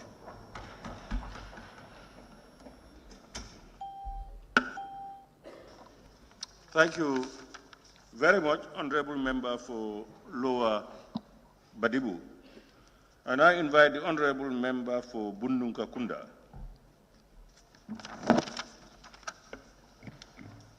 Thank you very much, Honorable Speaker, for giving me the floor to participate in this important issue that is before us here. Before I go further, I want to recognize the honorable ministers who are present with us here. And also, on behalf of the people of Bundung, I want also to extend my sincere condolence to the bereaved families. At the same time, to also share the same pain that the families got. But this is a situation that we had. It's rather unfortunate. As a country, what we need at the moment is solution. And that solution can only be done through the Parliament, through the Health Committee. And I feel and hope that the committee that is responsible, they will do their utmost best to give us a very good report. And whatever you are going to do, just do it with sincerity. Because this is not about you or me, but it's about Gambia. And this is about life and death. And I don't think we should joke with that. And also, this will be another step for all government institutions. Today is Health Ministry. For us to be able to open our eyes to make certain decisions that can, at least where we can prevent certain issues like this. So on that note, the Health Committee, the number of members that are there, for me personally, I have confidence in them, and I think they will be able to do it. Because so far so good. Whatever we are doing here, we cannot, base our facts on, we cannot base our debate on facts, because there is no data. Because for me, I don't even want to mention the number. I know it has happened, yes, but the number, I cannot justify it. And when they do the investigation, that will allow us to know the numbers from different regions, and that will really help us. So now is a collective responsibility for all of us, though the committee will do their part, but as representative of our very Gambian people from different constituencies, what are we going to do to also, enhance our support to the fight. At least because I understand that there are so many syrup that are uncovered. And I think we all have to work together, especially with the Red Cross, to engage them at our community level so that we can go on to at least go to pharmacies to get this thing together if we really have the mandate from the ministry. So on that note, I just still want to appeal to the General Assembly to allow the Health Committee to do it, because we are all brothers here, and we must have to accept and appreciate each other's effort. So for that being the case, they are the one in the committee, let's allow them to do it. At the end of the day, they are doing not for them, but they are doing it for the Gambian people. And I think we are all here to represent one common interest. Thank you very much. Thank you very much, Honorable Member for Bundunka Kunda. I now invite the Honorable Member for Janjambure.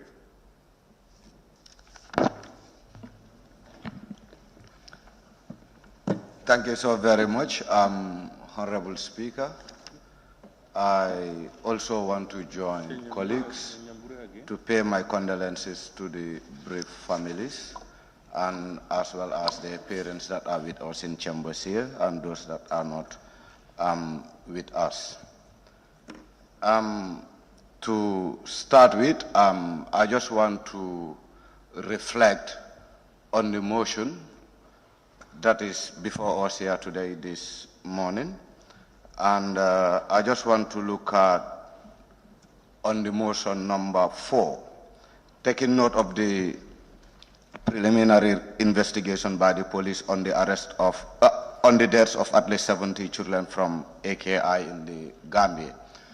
Honorable Speaker, I think as much as we ought to wait for possible investigations or for the police to wrap up with their investigations, I think there are clear evidence from the preliminary that the death of the 70 children are actually related to the AKI. And I think that's where arrests should start with those that are responsible in the supply of this bad medication.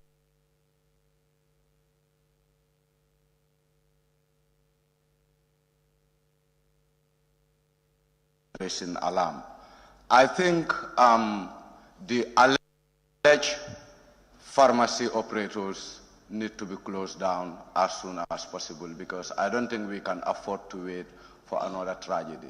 And if closed, I think that should be in the right direction, because it's what I'm hearing from some of the members.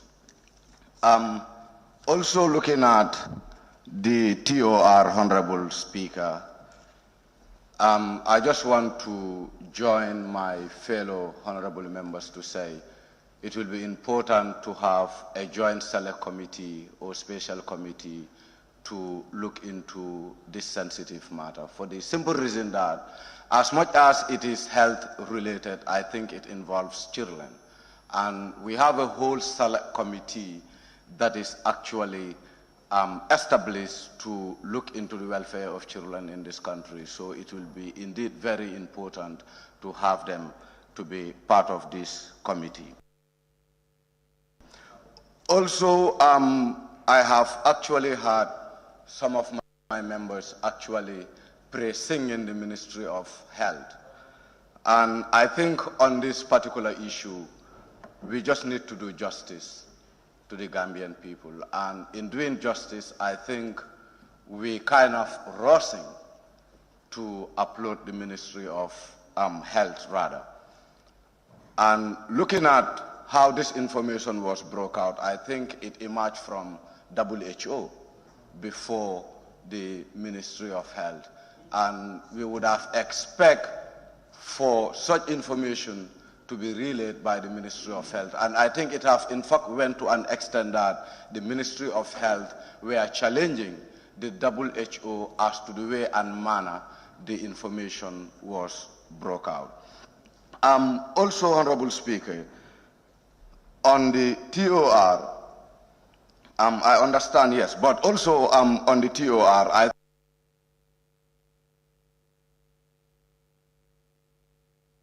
think it will be also important for we to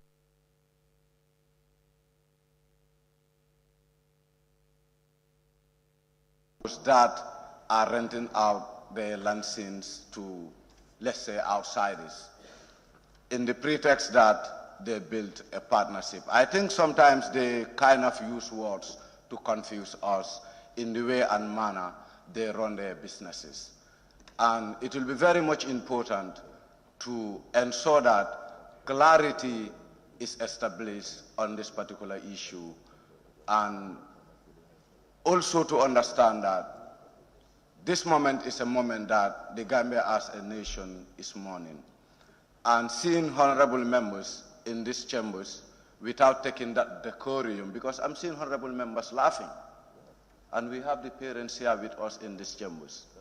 And also, most importantly, I will add my voice on Honorable Njai's submission that the majority leader coming to second a motion, I don't think it's really fair. When he had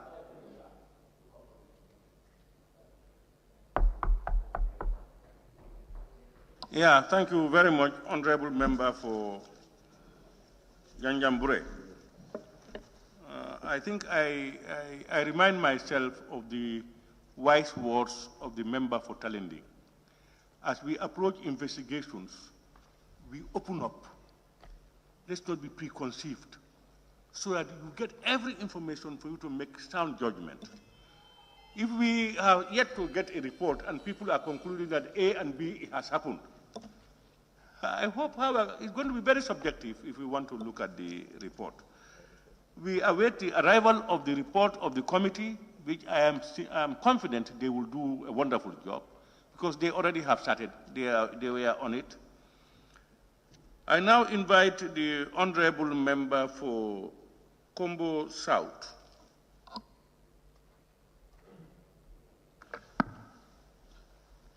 Thank you very much, Honorable Speaker, for giving me the floor. I also want to join my colleagues to extend heartfelt condolences to the families and also to those who are still in hospital for a speedy recovery. Honorable Speaker, the Gambia is at crossroads. Wonders will never end in this country if people of this country do not want to take responsibility.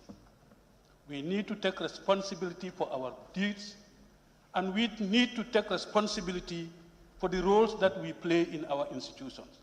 Until that is done, the truth will never come out. There is a lot of denial going on, and I think it is about time, as citizens of this country, we should be frank to each other. Honorable Speaker, I don't want to speak much because we have just come to a stage where our powers have been taken from us.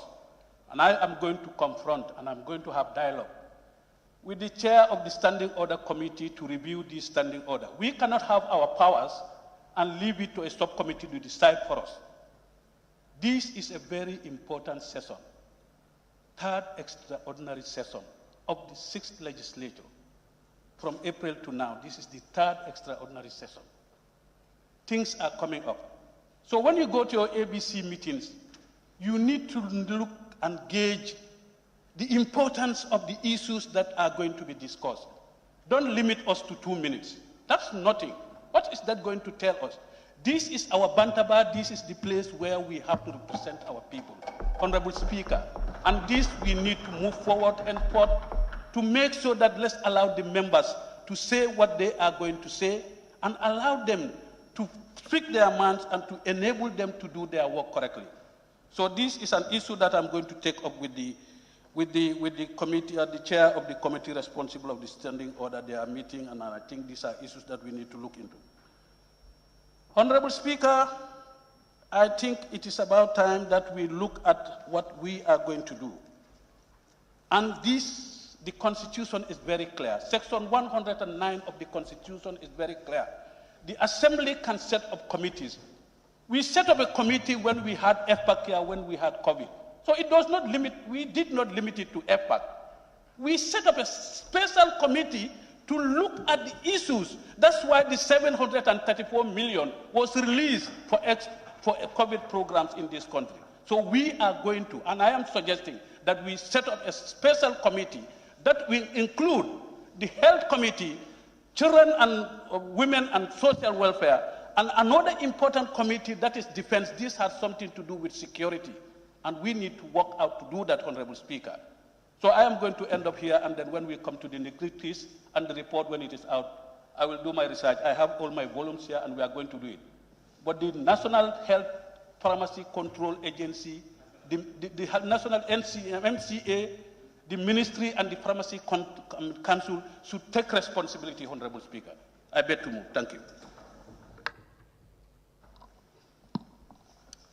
Thank you very much, Honorable Member for Combo South. I now invite the Honorable Deputy Speaker and nominated member, Honorable C.D. Eskenjai. Thank you, Honorable Speaker. I also want to join members to extend my condolence to the bereaved families, the untimely death of 70 children, as we are told, who died as a result of AKI. I want to pray that Allah the Almighty grant the families the fortitude to bear the loss. Honorable Speaker, I want to commend the National Assembly for this motion and the minority leader for tabling this very important motion. Honorable Speaker, I want to say that from the beginning, the majority leader and member for Kantora was never presented with this motion to sign. Rather, it was a paper for him to sign to call for this extraordinary session. And this very important motion was finalized yesterday by the Office of the Speaker, the Office of the two leaders, and the Office of the Clerk. That need to be, and they worked tirelessly to get us this factual and important document. Honorable Speaker, this motion seeks to recognize the work and the effort of the Ministry of Health and our health officials, our men and women and boys and girls in all our health facilities in this country. And we must recognize that. It could have been a catastrophe and a disaster for this country and the world at large. Hadn't been this very important and patriotic citizen of this country in the health sectors. They raised the alarm, and the Ministry of Health and the authorities at the health facilities decided to conduct immediately clinical and data assessment and tests to find out the unusual AKI in young people. And it's as a result, the Ministry of Health and the government immediately suspended the usage, as they suspected as a result of clinical and data results, the use of paracetamol syrup and other drugs. And we are all aware, the people in this country politicized it, and they were vilified, they were insulted, they were condemned. But when a preliminary investigation suggesting that the Ministry of Health and health personnel actions was indeed right, it could have been honorable for them to come back and apologize and recognize this effort as indicated in the resolution. That's what a responsible and responsive government and responsive health sector will do. As a country, am I hearing a point of order? Yes, please. Member for Banjul South, can we hear the point of order, please? Microphone. Mr. Speaker, point of order 18. It says any member deviating from the standing order. Mr. Speaker, we come to this assembly to tell the point truth of order. And nothing but the truth. Honorable Speaker, the honorable member has not spoken the truth. Honorable member for Banjul South, you quoted a section what I said? 18 of the standing orders. Can you read, can you help us through it? Honorable Speaker's point of order. Any member deviating from these standing orders may be immediately called to order by the Speaker or any other member. Honorable Speaker, the Honorable Member just stood up and told this Assembly something that is not true. Honorable Member, it is a lie that the Honorable Speaker, the Deputy Speaker said Honorable Honorable Speaker, it is the truth. The majority Honorable Speaker, a letter can the Honorable Member Banjul South, can we withdraw that statement, please? Honorable Speaker, if the truth is said, I will say it's a truth. If a lie is said, I will say it's a lie. No, Speaker, I mean, if it was not the truth. Honorable Member. No, I will Honorable not. I Member. asked to leave, but I will not withdraw my statement. Honorable Member, you either going to withdraw it or you leave the chambers. Then leave the chamber. Then, before any further action, then leave the chambers, please. I will not. Honorable Member, fine. You don't withdraw, leave the chamber, fine. No, please, leave the chamber.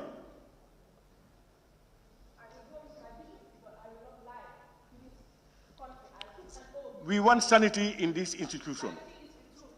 And Honorable Member, please don't abuse your right, please. Please. We want sanity in this institution and respect for each other. We are bound to have divergent opinions. I will say this, somebody will say differently. But we must accept it. You have a right to disagree. But when people put out their opinions, you must respect their opinions. It's a must. You must respect it. You reserve the right to disagree with the person. If I feel that what I'm saying is the right thing, and the Honorable Minority Leader believes it's not right, and I want to believe that what minority is saying is not also right, where are we going? Let's respect each other's opinion, but still reserve the right to disagree with the person based on points or whatever. We don't want statements like that to happen in Parliament. We are being seen and looked into, representing whole Gambian people as the people's bantaba. We should be less emotional, more focused to issues that we want to debate. And that we cannot tolerate one person or Honorable Speaker, point of observation. Please. Who is shouting? I say a point of observation. Who is the person? Foni Bintang Karana. Foni Bintang Karana. Foni Bintang. You need to go and address yourself with the rules of Parliament. It's not what you find outside that can be translated and brought into Parliament. It's an organized institution for matured, principled people to service their people. Please. Can I please observe, Honorable Speaker? Please, Honorable Member. Honorable Speaker.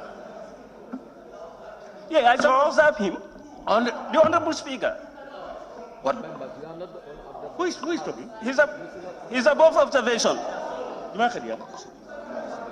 Juma? Look, guys, these people are not the owner of this house, okay? Yeah, they are not the owner of this house. We can say whatever we want to say. Is it Busumbala? Yes. Busumbala, you did not shout. Did I? Yeah, you did not shout or argue over it. I'm not shouting and arguing over this. I just want to observe. Let us proceed. Honorable Speaker cannot make remarks on members. I think you better come and sit here. No, I will not sit here, but let's make proceed. And then let's proceed at the same time. Honorable Member, I said, I think you are legally minded. You were one time an officer in the service and you have done some part of law. We need not remind you about what you should do and say as opposed to what I should do and say. You should know that by now. You should know that by now. We don't expect that from people who are legal luminaries. Honorable Speaker, I'm just... Please. No, take your own. Just limit yourself to that seat. And leave mine alone. Please. Honorable nominated member, Honorable Njai, you can continue your deliberations.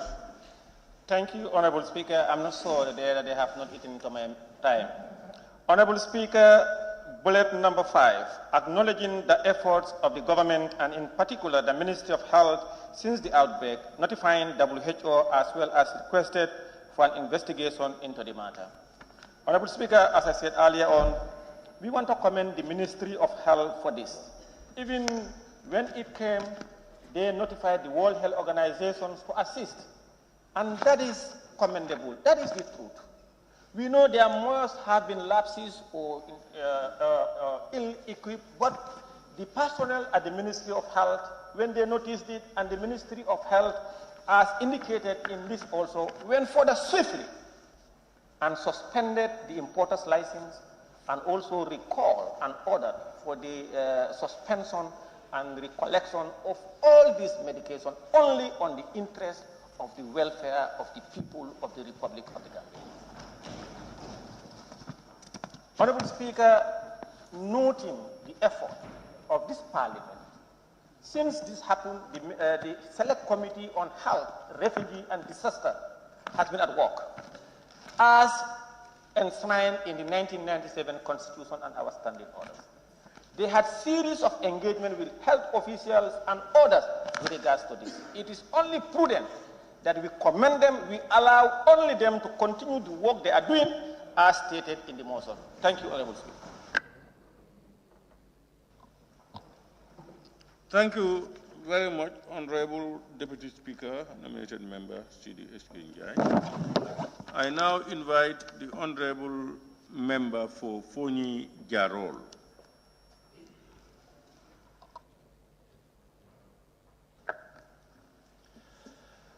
Thank you very much, Honorable Speaker, for giving me the floor. And a lot has already been said. And I must also thank the honorable ministers who dedicated their time to be here, because it's a national concern. I must start by first and foremost thanking WHO, where I got my information, first-hand information, because it was on the 6th that WHO issued a medical product alert identified in the Gambia that has been potentially linked to acute kidney injuries, leading to the death of 70 children. Honorable Speaker, my condolences to the family of the 70 children and beyond who died taking the medication of the medical product linked to the acute kidney injury. Honorable Speaker, this is very unfortunate to happen and has caused a public outcry in the Gambia and beyond, demanding a true investigation into the incident. Honorable Speaker, the pandemic has caused chaos in our health centers. That as I speak to you now, most people are even afraid to go to the health centers because of this problem. Honorable Speaker, to restore that confidence within the health system and to build trust and confidence from the service consumers, something needs to be done immediately. It's time for action and not time for talking. It's time for action and not time for praises. We must act now to restore that confidence, because we don't know whether this problem is only limited to the mentioned medication. That's what people are thinking. People are even refusing now to go to the hospital because of this problem. We need to act as soon as possible to address the situation. That's my take. Thank you. Thank you very much, Honorable Member for Fonyi Jarol. I now invite the Honorable Member for Jara West.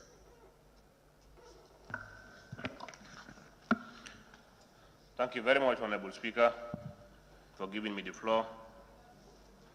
Honorable Speaker, I would want to take this opportunity to express my deepest condolence to the families and victims of this tragic incident, that is the death of 70 children. Honorable Speaker, I also want to commend the Ministry of Health and the government for notifying, to my knowledge, notifying WHO about this acute kidney injury in the Gambia. Honorable Speaker, to me, the Minister need to be commended, because we have all seen since this incident happened. In fact, before that, it's just an outcry that now we are seeing him going up and down. But he has been doing wonders for this country. So when an unfortunate incident happens, we just don't have to come up and then try to destroy all the good things that have been done by the minister.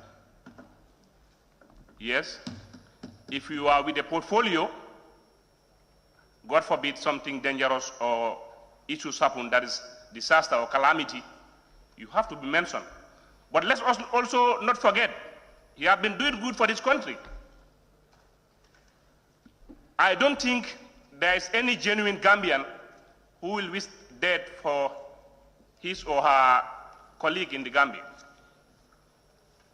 So I just want to appeal to our members, let us not politicalize issues. If we want to politicalize issues, we can never achieve what we want. We are here representing the people of the Gambia. If you want to come here with a political side, I don't think we are going to achieve our dreams. If something happens, let's just take it as it is an issue of Gambia. We are all Gambians. We are all people representative. Please, honorable members, let's do it that way. Sometimes, you know, ministers also, stakeholders, they need to be commended when they do good. It's good to criticize, yes, because it makes them double up their efforts, but not also, we only depend on the criticisms. Let's also give credit where it is due. Sometimes I don't know why we are here. We are representing the people. Honorable Speaker, for me, I have the belief the select committee will do their job. I know the people who are there, their expertise, they know what is in the health. And then before this motion was brought in, they have been doing their work. I believe they will do it. Let's have the belief, the confidence in them. They are our members. We put them in that committee. On that note, Honorable Speaker, I want to rest my case. Thank you very much.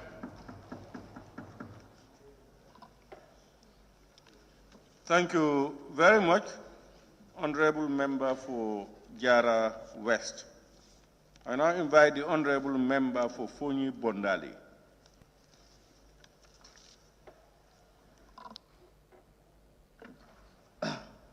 Thank you so very much, Honorable Speaker.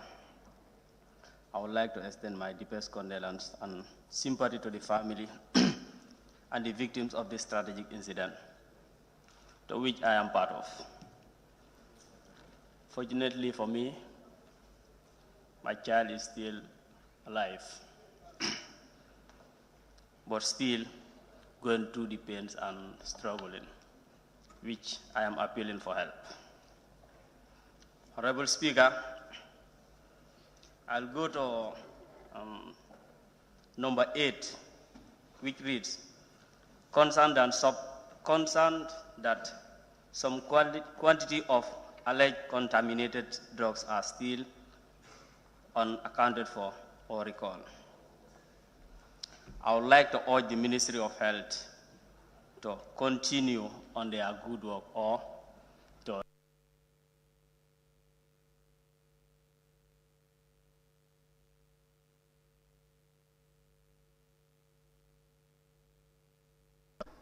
the Honorable Member for Busumbala constituency. Thank you very much, Honorable Speaker, for giving me the floor. Honorable Speaker, the issue at hand is very delicate issue for us to talk about it. It includes the loss of the entire generation. Honorable Speaker, 70 children been succumbed to the deaths due to acute pandemic is a concern, and every member of the nation is mourning. On behalf of the people of Busumbala constituency, and on my own behalf, we extend our deepest condolence to the family who lost their loved ones due to this Aki.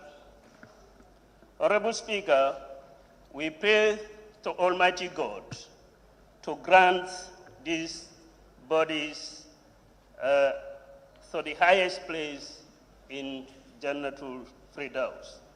Honorable Speaker, no parents want to bury his or her child. We all pray that we have child grown up in a better perspective, see them in their progressing stages to become wonderful and beneficiary to us.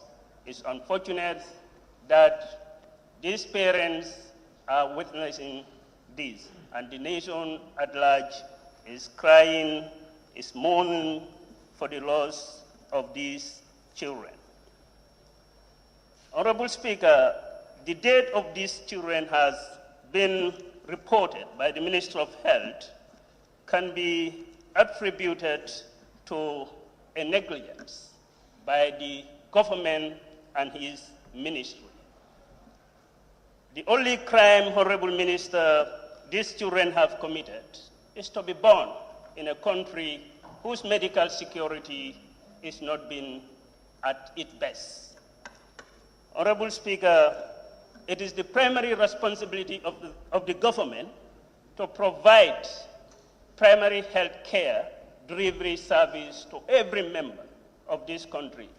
Every resident, every citizen who is born in this country is this entitlement of the government to provide a primary health service delivery to its excellent base. Honorable Speaker, we may restrict ourselves based on the recommendation we have, or the recommendation we refer to the committee responsible to investigate this matter. But notwithstanding, we can also tell them to look at this and take a robust action, when investigating, to make sure that they look at it holistically, and factor out all the necessary steps that will give justice to these people who have succumbed today, these babies. One of those is to look at how the medication find its ways into the hinterland of the Gambia. And the other one is to look at various medicines that have been tested, whether they are the primary cause of these deaths. And also looking at our environmental situation. The flood also have just hit the Gambia.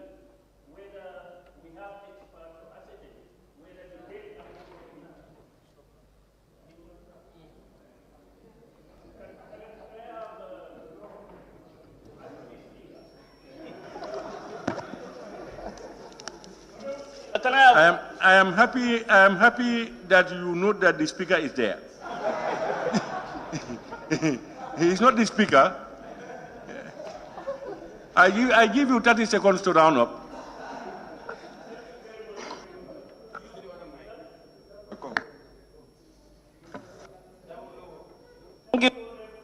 Thank you. You are the president of this assembly.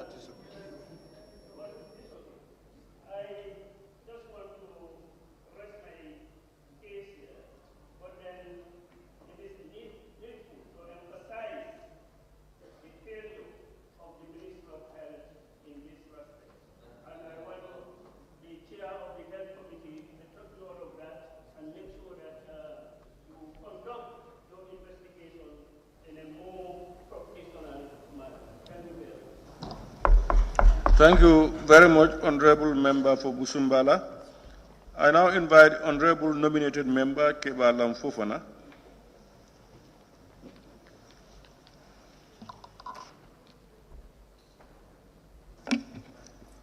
Thank you very much, Honorable Speaker. To start with, I would skip the normal greetings and then go straight to expressing my heartfelt condolences to the bereaved families, and then equally share my sympathy for the unfortunate death of over 70 children. Honorable Speaker, the issue at hand, as alluded by earlier speakers, is very delicate, is highly sensitive, and it requires maturity. And that maturity should begin from this House. Let's establish the facts. One thing for certain is nobody, either inside this House or outside the confines of this House, outside the confinement of this House, will wish for the loss of one soul. We are all deeply concerned.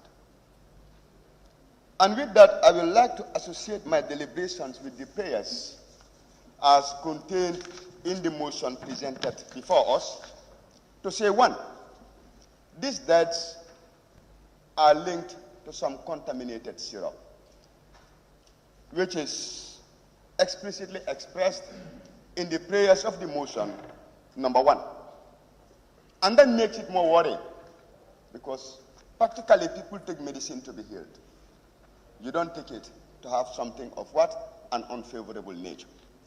But equally, to recognize, as expressed in prayer number 5 of the motion before us, that is the early detection, which was done by the Ministry of Health, which we can attribute a timeline to. This was since in July, and subsequently the recall mechanisms in place and the information given to WHO, fast-tracking that toward the declaration that was given by WHO that the deaths can be linked to Aki and subsequently to a syrup. Honorable Speaker, we have a motion before us, and in supporting this motion, I really want to bring to the attention of the members some of the salient issues the Health Committee will bring, provided we allow them to do it independently and we allow them to do it solely. If you look at the TOR that this motion is expressing, from A to K, what it seeks to establish is the fact. The main reason why honorable members cannot debate today is we don't have facts. We don't have any evidence. If at all we are going to make anything today, any deliberation today, it will be based on what? Assumptions. And this is an honorable House. And Honorable Speaker, if you look at point F and H, it talks about, it mandates the Health Committee to come up with the policy and legislative gaps that exist both in the legislation and also in the MCA Act. Currently, it is evident that the MCA Act is what? Conflicted. But to what extent, we do not know. So if at all we allow the Health Committee to go on with this parliamentary inquiry, we will know the extent of the legislative gap. We would know as a parliament what we need to do to address those gaps. And again, if you look at point D and point H, it is talking about holding people accountable. This is evident, because this is an assault on the Gambian people. But what can we do right now? We can't do much. We need the facts, so that the people who are responsible will be held responsible as to what their degree of responsibility. And lastly also, if you look at point K, it is talking about structural and administrative reform based on what? International standard. So, Honorable Speaker, having said that, I wish to express my fervent belief that it is only the Health Committee who have the constitutional mandate as per section 95 of our standing orders of the Gambian Constitution to what? Take this particular mandate. In conclusion, I would just like to appeal to this House. Let us not preempt the conclusion of our own what? Committees. Let us not preempt it. Let us join the country in expressing our deepest what? Concerns. 70 lives are lost. That is not a joke. We should approach this issue with utmost maturity. Who knows? Today is the children, tomorrow it can be the adults. So if we approach it with a laissez-faire attitude, we politicize it, at the end of the day we would not have the desired results. So I think, Honorable Speaker, we are in order, And I want to make the submission that Thank you. Thank you very much, Honorable Nominated Member Kebalang.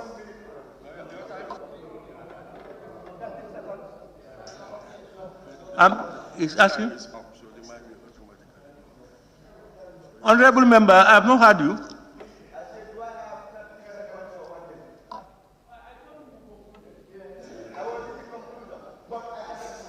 Okay. All right. Thank you very much, Honorable Nominated Member Kebalang Fofana. I now invite the Honorable Member for Basse.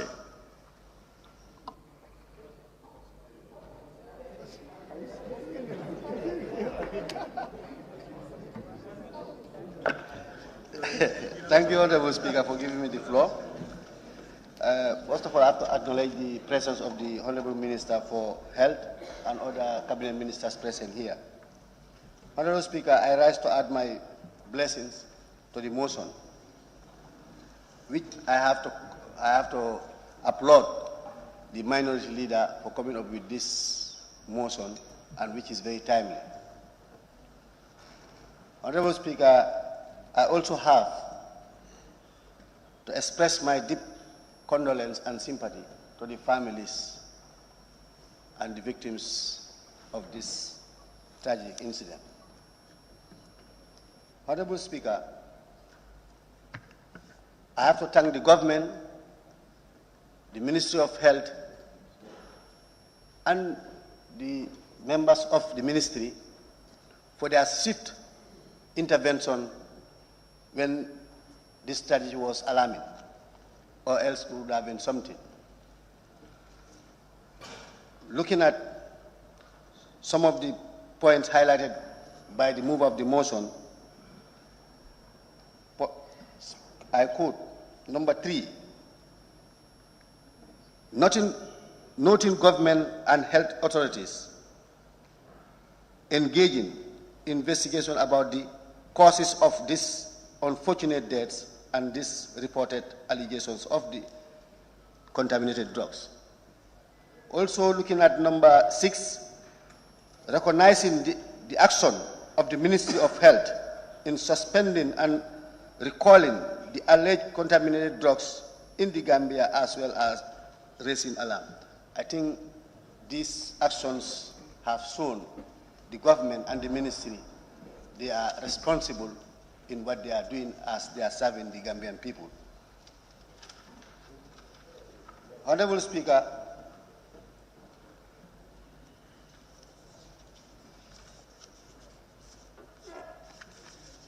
as one of the speakers mentioned here, that this motion was brought here or was due to the minority leader, which we said no, because they said it's the minority are the one who's appended their signatures for this motion to be tabled here. We were consulted, and we know in the Constitution, Section 998, 1A, that even if they have 1/4 of the signatures, it can be tabled at the plenary here. So that doesn't mean they have to at least accuse or say other members were not in for the motion. Yeah. Honorable Speaker, I have to also recommend, looking at the terms of reference which the mover of the motion highlighted, 11 points added to the Health Committee. I think we have trust and confidence with the Health Committee to be handed the responsibility in going in or the investigation, at least to go deep into the investigation and find out the cause of this tragedy. Honorable Speaker, I rest my case. Thank you. Thank you very much, Honorable Member for Basse. I now invite the Honorable Member for Sabak Sanjal. Thank you, Honorable Speaker, for giving me the floor. First, I want to join yourself and the honorable members of the National Assembly to pay my heartfelt condolence to the bereaved families. Honorable Speaker, we have a motion before us, which has been tabled by the Honorable Minority Leader, which is commendable. Honorable Speaker, the issue at hand is very sensitive. For that being the case, we all understand that the Gambia is a victim of this, and every country in the world may fall victim of this situation, irrespective of your status. I respect every other's opinion in the humble assembly. But something that we should note is that some families are still crying. The loss of a child can never be replaced, and you carry him or her for the rest of your life. We shouldn't be here to gain political points, but we should feel what these families are feeling at the moment.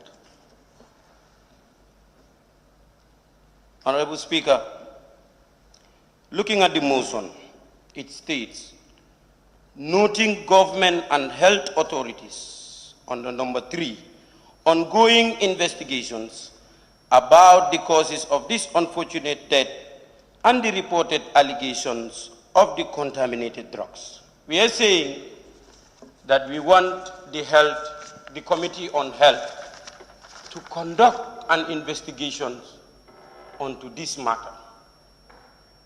I am not an expert on health, and I don't want to accuse any government, I don't want to accuse any company.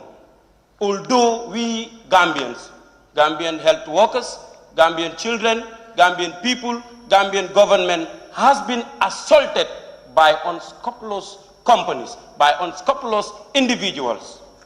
We shouldn't conclude onto matters without having thorough investigation being conducted by our health committee. We have set up this committee. Let's be honest to each other here. We don't have to be impostors.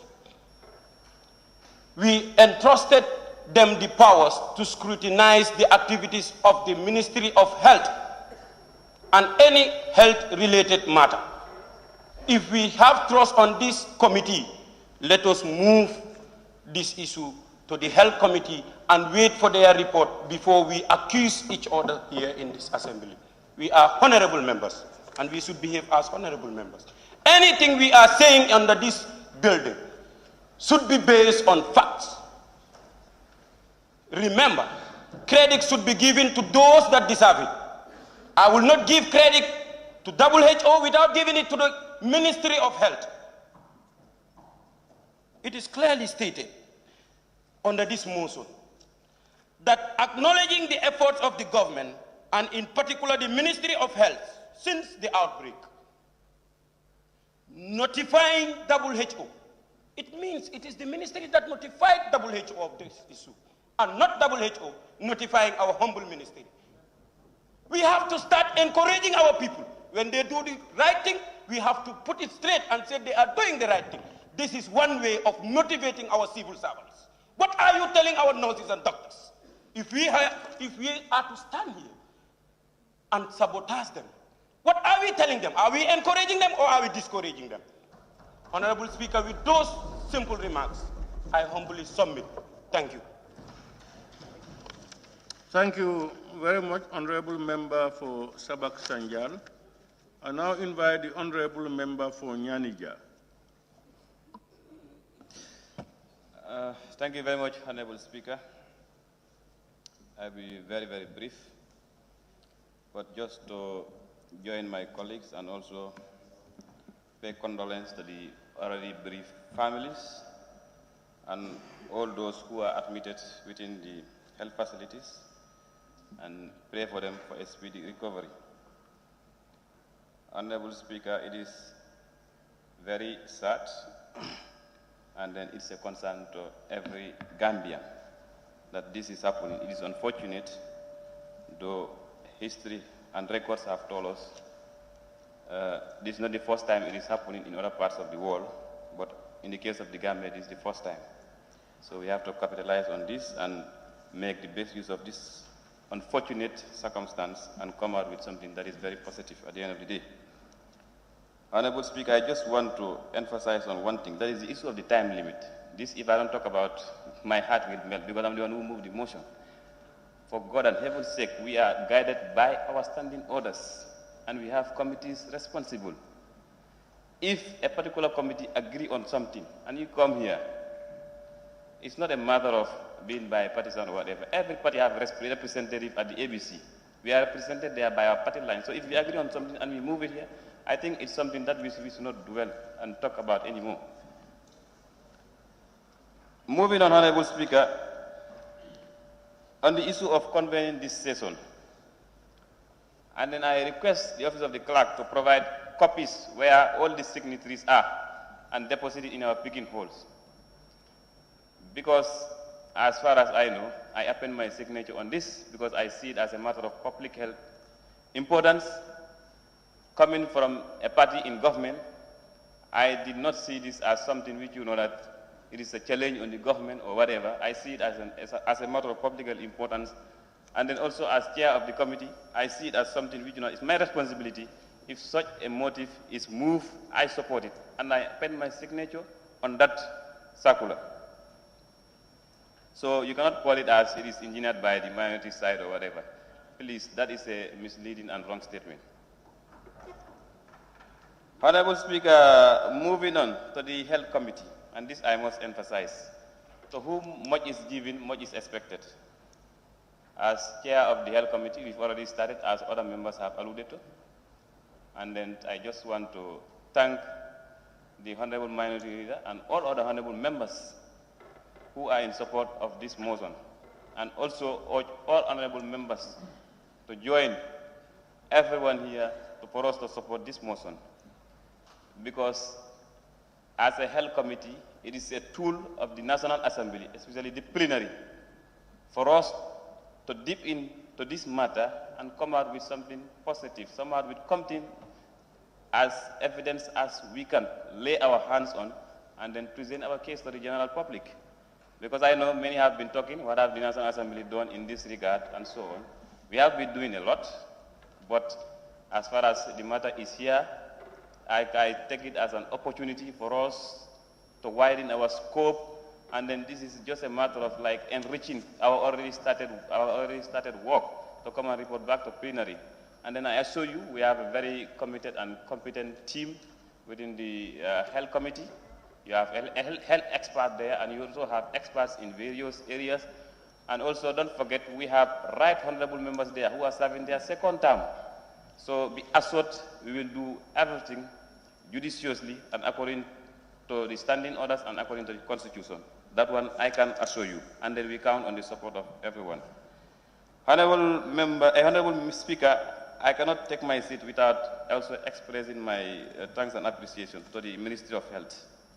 You see, if somebody does good, just say thank you. I know it's not easy, there are gaps here and there, and that's why we are moving forward, coming up with this to investigate these things. But they have done a lot. If they could tell you, and I know the Honorable Minister will come, when they started this, definitely we will have to thank them. They have done a lot, and then they have even been criticized at one point when they started releasing press release, stop the usage of paracetamol and other syrups. So we have to thank them, and we have to can I observe you, please? No, just allow me to finish, please. Just allow me to finish. So we have to thank them and appreciate their efforts. Honorable Speaker, I wouldn't also do justice without...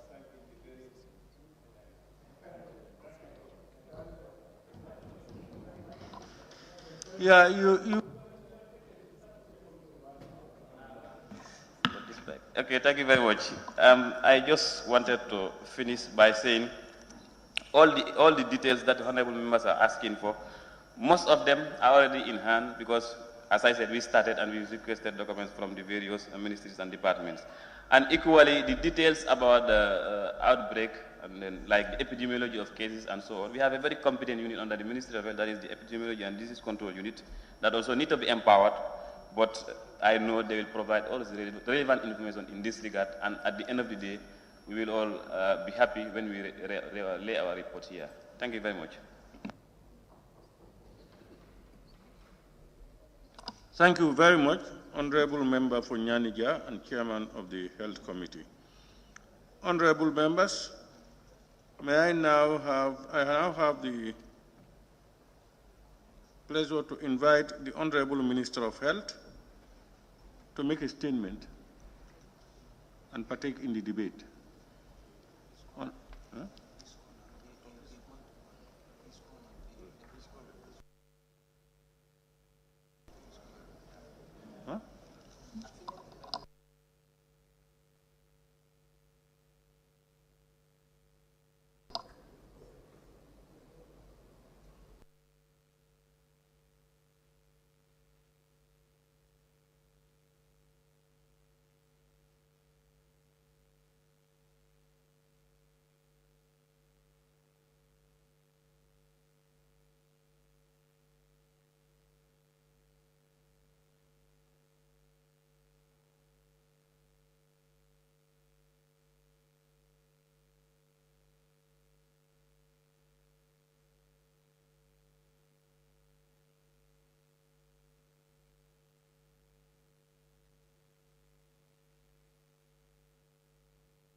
To respond and then wind up the debate. Motion is here. I understand the Honorable Minister is in. I now have the privilege to call on the Honorable Minister to make his statement. Honorable Minister, please.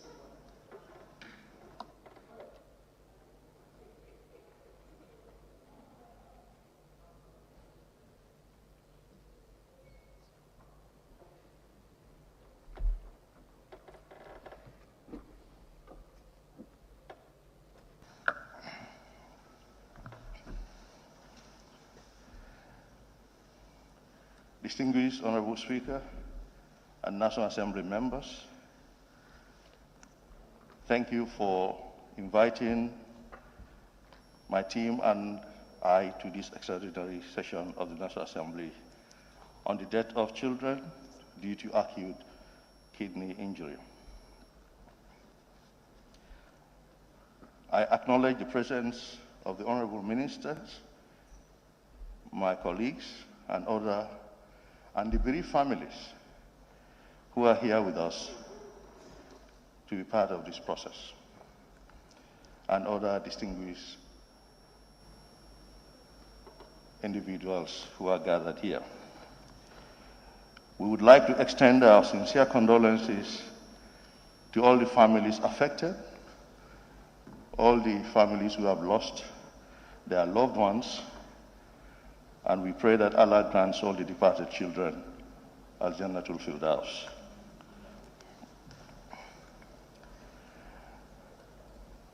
This period has been very difficult for the families of the children, and we pray that Allah grants them the fortitude to bear the loss. It has been a very difficult period for all the people. The families, we were in the hospitals with them. We saw their struggles. We saw their pain. Each time I visited the patients at the hospital, we saw the anxiety, the fear, the pain on the faces of the families. We understand what you went through.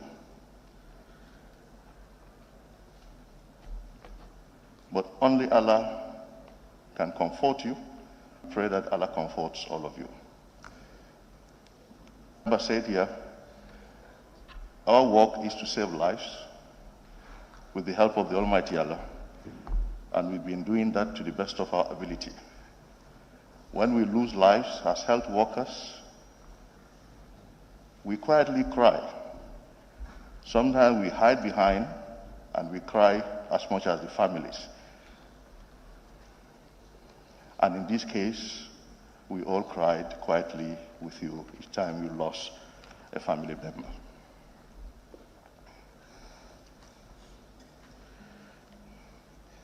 At this juncture, Honorable Speaker, we also wish to commiserate with the health workers who were taking care of these patients and did all they could do to save their lives, but ended up losing them. This year, the Gambia experienced the highest amount of rainfall in over 15 years. There had been windstorms, floods, and floods in many parts of the country. There are numerous diseases that become common during the rainy season, either because the vectors carrying such diseases or disease-causing microorganisms thrive and reproduce well in stagnant rainwater, or such water serve as conduits for the transmission of waterborne diseases. These diseases could be viral, bacterial, or parasitic. For this reason, each year during the rainy season, diseases such as cholera, salmonellosis, or other bacterial diarrheal diseases and viral diarrheal diseases, also malaria, skin diseases, etc., are all commoner during the rainy season. This year is no exception. Floods are known to worsen this problem, and that is one of the most important causes of mortalities when it comes to floods. The fact that there could be physical injury to the flood victims coupled with the high potential of disease outbreaks. That is why governments and health systems are concerned when floods arise. In July 2022, the Ministry of Health received information from the doctors at the Pediatric Department of the Edward Francis Small Teaching Hospital, that is EFSTH, that they were seeing an increased number of children under 5 years who were presenting with symptoms of acute kidney injury. This information was conveyed to the Epidemiology and Disease Control Unit of the Ministry of Health, whose mandate it is to conduct surveillance and control diseases of public health concern. An incident management system was set up to look into the AKI issue. Acute kidney injury, or AKI, is the sudden deterioration of the functions of the kidneys, which manifests with the symptom of oliguria, that is diminished urination, or anuria, production of no urine at all, among others. The injury to the kidneys may affect other homeostatic functions of the kidneys. This may coexist with or lead to other organ damage. Acute kidney injury can be classified as community-acquired acute kidney injury or hospital-acquired acute kidney injury. Every country has a baseline level of acute kidney injury. These figures vary from one geographical location to the other, from country to country, and from one health facility to the other within the same country. Acute kidney injury in children has numerous causes. These causes can be broadly classified into three: pre-renal, renal, and post-renal. Renal referring to kidneys. The pre-renal causes of acute kidney injury in children, especially in the tropics, include acute gastroenteritis, which is usually associated with severe vomiting and diarrhea, complicated malaria, sickle cell disease and its complications, severe dehydration of whatever cause, and sepsis, that's infections, severe infections in children. The renal causes, those are causes that are inherent in the kidney itself. Acute tubular necrosis, acute hemolytic uremic syndrome, glomerulonephritis, the various forms. Factors causing this could be from nephrotoxic medications, from toxins, and again from severe infections. The post-renal causes, those are causes that are beyond the kidney but end up causing acute kidney injury. Factors that block the ureters, the bladder, or the urethra. These could be stones in the urinary tract. They could be tumors and congenital malformations, etc. From the outset, it was clear that the possible causes of acute kidney injury in these children were many. Most of these children had a history of diarrhea and vomiting, fever, and some of them had cough. These children were referred from all 6 health regions of the country. These were the regions where the floods had been reported. The only region where there was no referred case was the North Bank East Health Region of the country, where it was also reported that there was minimal or no flooding at all. This made the clinicians to arrive at the suspicion that they were dealing with an outbreak of acute kidney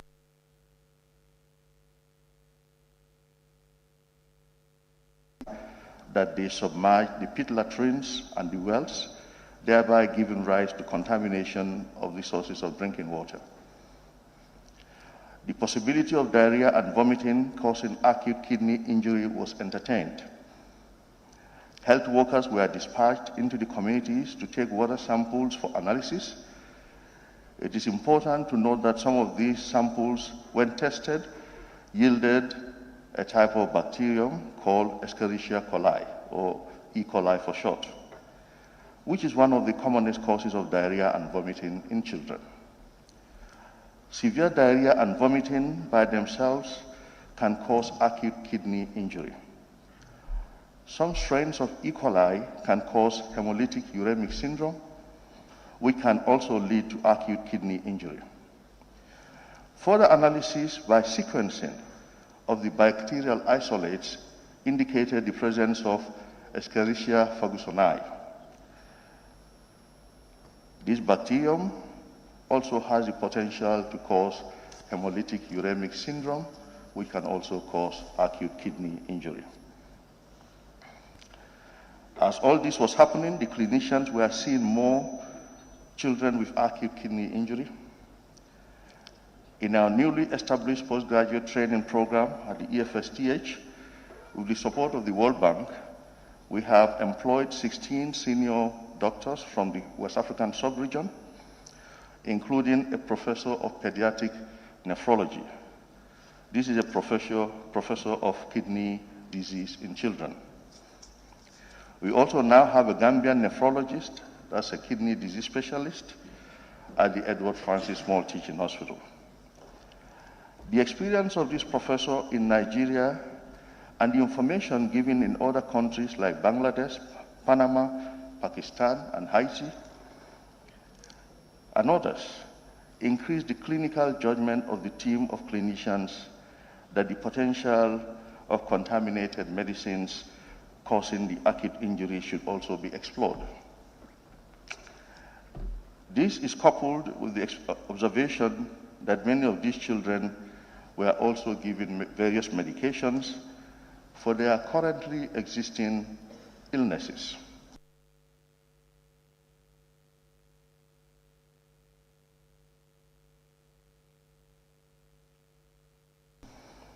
And many of them, these medications were also similar. These children continued their treatment. They continue to receive treatment. which included peritoneal dialysis and other medical management of their ailment. The mortality rate was, however, high. This finding was reported to the World Health Organization country office, and we also requested for support to deal with the investigations.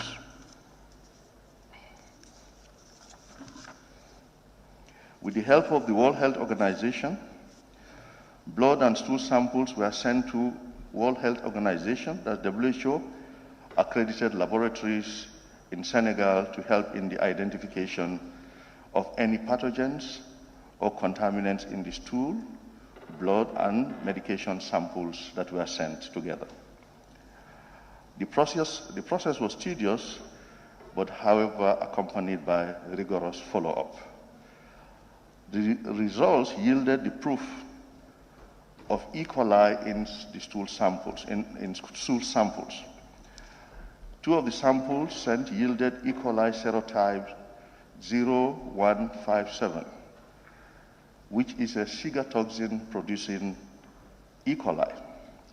Cigatoxin is known to cause hemolytic uremic syndrome, which can by itself also cause acute kidney injury. As the clinical correlation between children taking the medications and the worsening of their symptoms and the development of AKI became more suggestive, the Incident Management Committee advised for the suspension of the use of paracetamol syrup in the country. This was the main suspected drug because of the historical knowledge of the clinicians giving care to these patients, and the fact that about 80% of the affected children at the time had consumed paracetamol syrup. This was shortly followed by the suspension of promethazine syrup as well. This move was even criticized by many people, saying that we did not have enough evidence to do so. It, however, proved to be a good decision, as we can all tell by now. Some further drug samples were sent to Ghana for analysis. The preliminary results from Ghana indicated that out of the 9 samples sent, 1 paracetamol and 1 promethazine syrup were found to have contaminants. The paracetamol had diethylene glycol, and the promethazine had both ethylene glycol and diethylene glycol. All the samples were found to have also unknown compounds, an unknown compound. The quantification of the results showed high levels, but the paracetamol could not be further tested because the sample was said to be insufficient. However, confirmatory results could not be obtained from there. This was followed by the instruction from the Medicines Control Agency to quarantine all these products in the pharmacies and warehouses. Further analysis of the samples in Switzerland indicated that 4 of the medications had high levels of ethylene glycol and diethylene glycol. These were Markov baby cough syrup, Magrib N cold syrup, Cofexmalin baby cough syrup, and promethazine oral solution. These were industrial chemicals that are actually toxic to the human being. They are also used in car antifreeze systems and brake fluids. The presence of these compounds in the medications is a gross violation of good manufacturing practice, that's GMP. These syrups were manufactured by Maiden Pharmaceuticals in India and were imported to the Gambia by Atlantic Pharmaceutical Company. A massive withdrawal exercise of these drugs was commenced, including household recall of all syrups. A total of 50,000 bottles of the contaminated syrups were imported into the country, and out of that, 42,173 have been collected through the recall exercise so far. Distinguished Honorable Speaker and honorable members,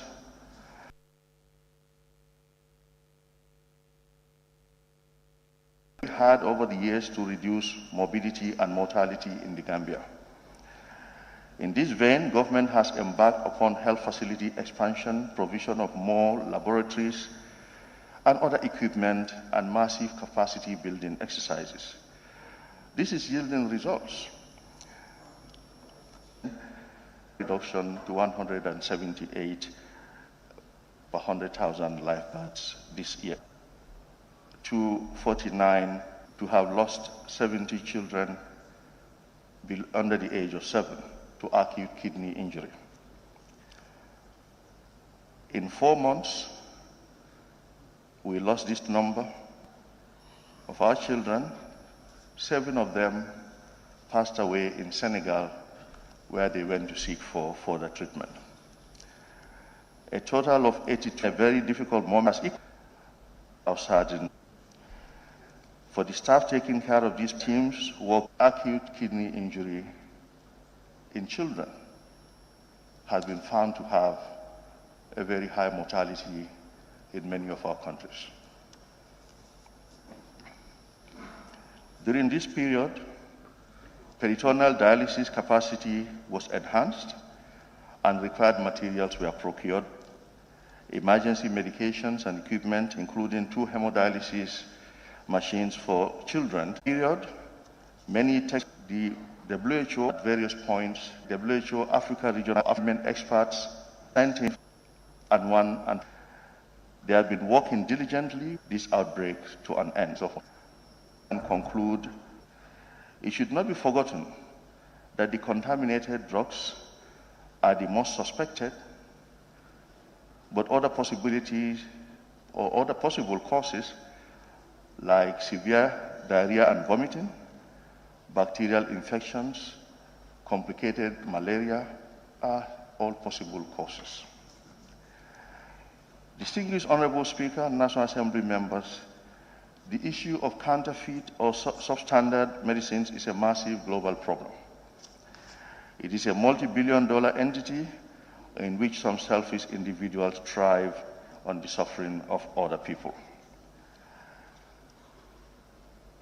We got information that the Food and Drug Administration of the United States of America from 2000 up to now have withdrawn over 1,200 dangerous medications from the American market. It is a big challenge for the entire world, especially for the poor developing countries like ours, where all drugs have to be imported, and we have both limited human and material resources to detect the problem. Cases of counterfeiters doing their manufacturing in boats offshore, where no one can even identify the origin of the drugs, have been reported in some countries in other parts of the world. Upon announcing the issue of the acute kidney injury that is in the Gambia, the alert of countries around the world was increased, and this has led to the discovery of a similar phenomenon in Indonesia, where 208 cases of AKI were so far detected with a mortality of 133. Distinguished Honorable Speaker and National Assembly members, Indonesia is considered to be a middle-income country with many facilities and personnel for detecting acute kidney injury and substandard medications in their population. The fact that they had to take a cue from us here in the Gambia and even consult our team to share our experience with them for them to deal with this problem means the team in the Gambia has really put in our best. A similar incident occurred in Haiti, where 109 children passed away. This is by no means trying to justify what happened in the country, in our country. It is just to dilate on the challenges developing countries face. It is important to note the identification of the problem and the actions our government took to stop the problems or to stop the problem are remarkable by international standards. This has potentially saved a lot of other lives. We have not seen any new case for 2 weeks in a row as I speak to you. Detecting outbreaks of this nature that have multiple possible causes is very challenging, especially for developing countries. During this outbreak, the World Bank has agreed to construct a drug and food testing laboratory for us in the country, as there is also no food testing laboratory in this country. Preliminary work has already started to this effect. Distinguished Honorable Speaker, National Assembly members, I believe that our country has been assaulted. This is an aggression against our people from greedy, unscrupulous people. The manufacturing, distribution, and importation of contaminated drugs is criminal, and government sees it that way. However, due diligence needs to be carried out to get to the root of the problem. The license of the importer has been suspended. The 2 pharmacy outlets of the importer have been closed, and the police have started the investigations in earnest. The Indian authorities have also been contacted, and we've been told that on their own, they had taken steps against the manufacturer, and this included closing their factory. And it is also stated that they found series of serious breaches in the factory. Government is on the verge of setting up a commission of inquiry into the issue. This, we believe, will help in identifying the problems and come up with recommendations to deal with the current problem and avert any future recurrences. We appeal to all, to everyone in this country, to support the government. This is a national problem. The government needs support. We need the cooperation of the citizenry so that we can collectively know who manufactured these drugs, who brought them here, and we can deal with it as a country. It is a very sensitive issue. If we deal with it in a divided manner, weaknesses will show in our efforts, and people could capitalize on that. And I think it's sensitive that we need to collectively work on it as a nation, not as different groups.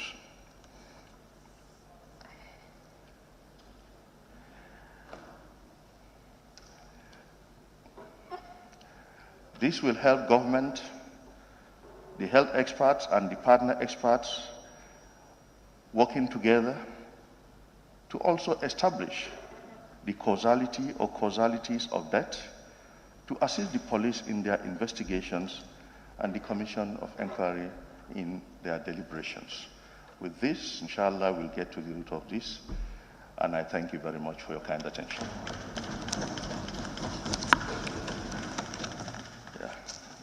Thank you very much, Honorable Minister of Health, for a very informative brief to honorable members. Honorable members, I now call upon the mover of the motion to respond to the issues and wind up the debate. Honorable Member. Thank you very much, Honorable Speaker. Honorable Speaker, as earlier on expressed when I was laying the motion, I thank your office once more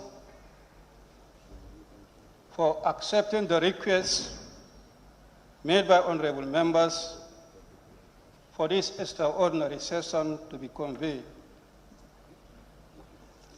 By doing so, I owe it to myself and honorable members and the nation at large, inasmuch as the Honorable Speaker accepted this and made this day very possible to request for this extraordinary sitting need to be commended and their efforts need to be recognized. Honorable members, Honorable Speaker, when this incident happened, it became a talking point nationally and internationally. Now, we should be acting. It's a matter that we should discuss among ourselves. Suggestions came. We should have all-party caucus. We should have the health committee to investigate.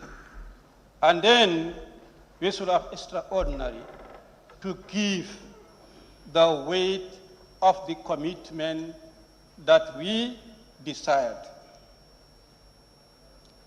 Yes, we are taking out of time to have a meeting to take a position collectively.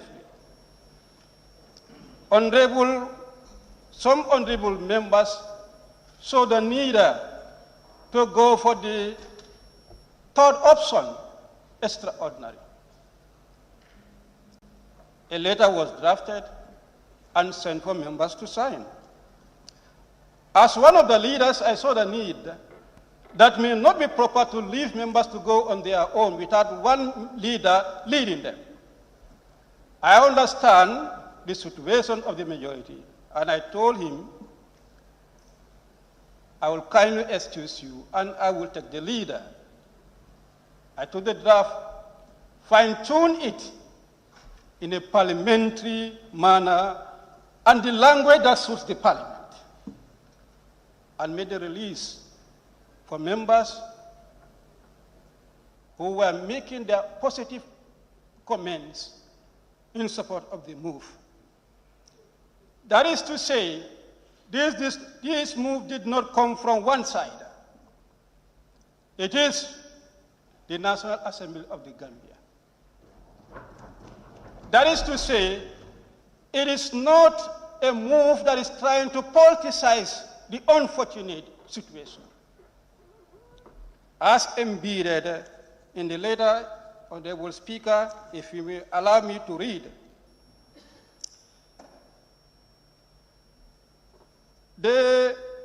This request, we humbly request that the session of the National Assembly be convened for the National Assembly to debate over the current national public health emergency, which has resulted in the death of at least 70 innocent Gambian children, according to the government records. And that, as the representative of the Gambian people, the National Assembly is the appropriate forum where such a serious health emergency as has gripped the nation should be ventilated and discussed. That it is of utmost importance that the National Assembly afford itself an opportunity to thoroughly look into this matter with a view to identify the weaknesses in the public health sector, but most particularly lapses in the importation, registration, and sale of drugs in the country, to take measures that will address the problem with immediate effect. That this request is done out of sincere national interest without any partisan feeling. And it is our hope that all members of the National Assembly will use this occasion to genuinely and seriously participate in the debate so that this very serious health issue can be addressed. We urge the Honorable Speaker to exercise the power vested in him by the Constitution and the standing orders to convey this session.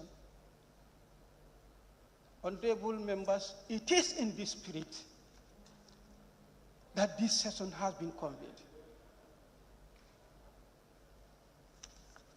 Inasmuch as I thank the people who put their signatories to this, I equally thank all those who in one way or the other did not have the opportunity, because there were some who were on other missions, parliamentary missions, they were verified, that's why they could not sign. And equally, those who see it differently, Parliament, we may have different lenses when matters come, and we cannot blame people for having different lenses. I must conclude on this to thank the following. My humble self, Honorable Alhaji S. Dabo, Honorable Keba Kebaro, Honorable Lamin J. Sane, Honorable Yaya Sanyang, Honorable Suleiman Sao, Honorable Umar Jame, Honorable Alsen Sise, Honorable Lamin Sise, Honorable Bakar K. Baji, Honorable Mohamed Kante, Honorable Ami Koli, Honorable Muhammad Lamin Biba, Honorable Asan Toure, Honorable Almame Jiba, Honorable Abduso, Honorable Madi M.K. Sise, Honorable Swaibu Toure, Honorable Fatou Baranjai, Honorable Fatou Cham, Honorable Amadou Kamara, Honorable Samba Jallo, Honorable Jibimbalo, and Honorable Alhaji Mbo. I thank you for making this day possible.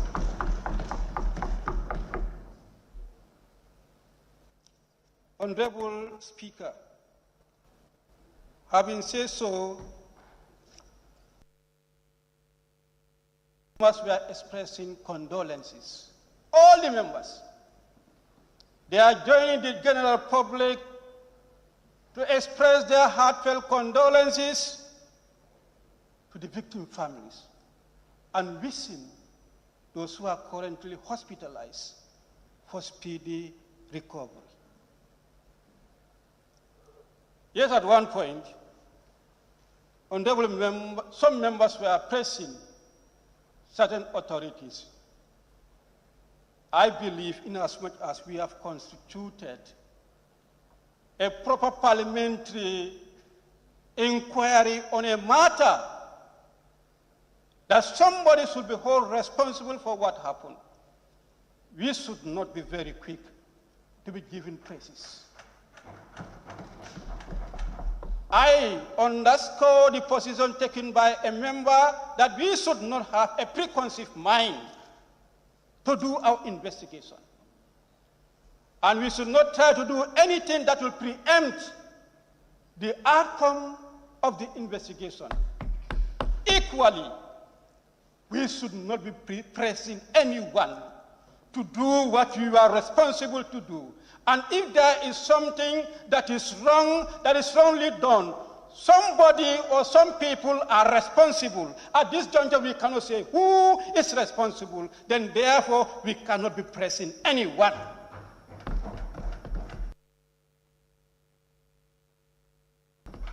I want to make this point very clear and for honorable members to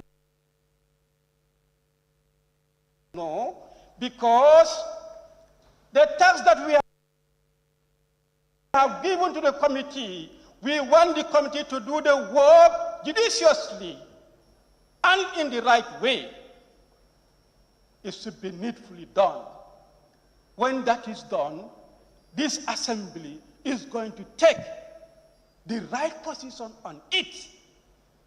Let's not act in any manner that we can be seen taking a position. I would definitely love to see that.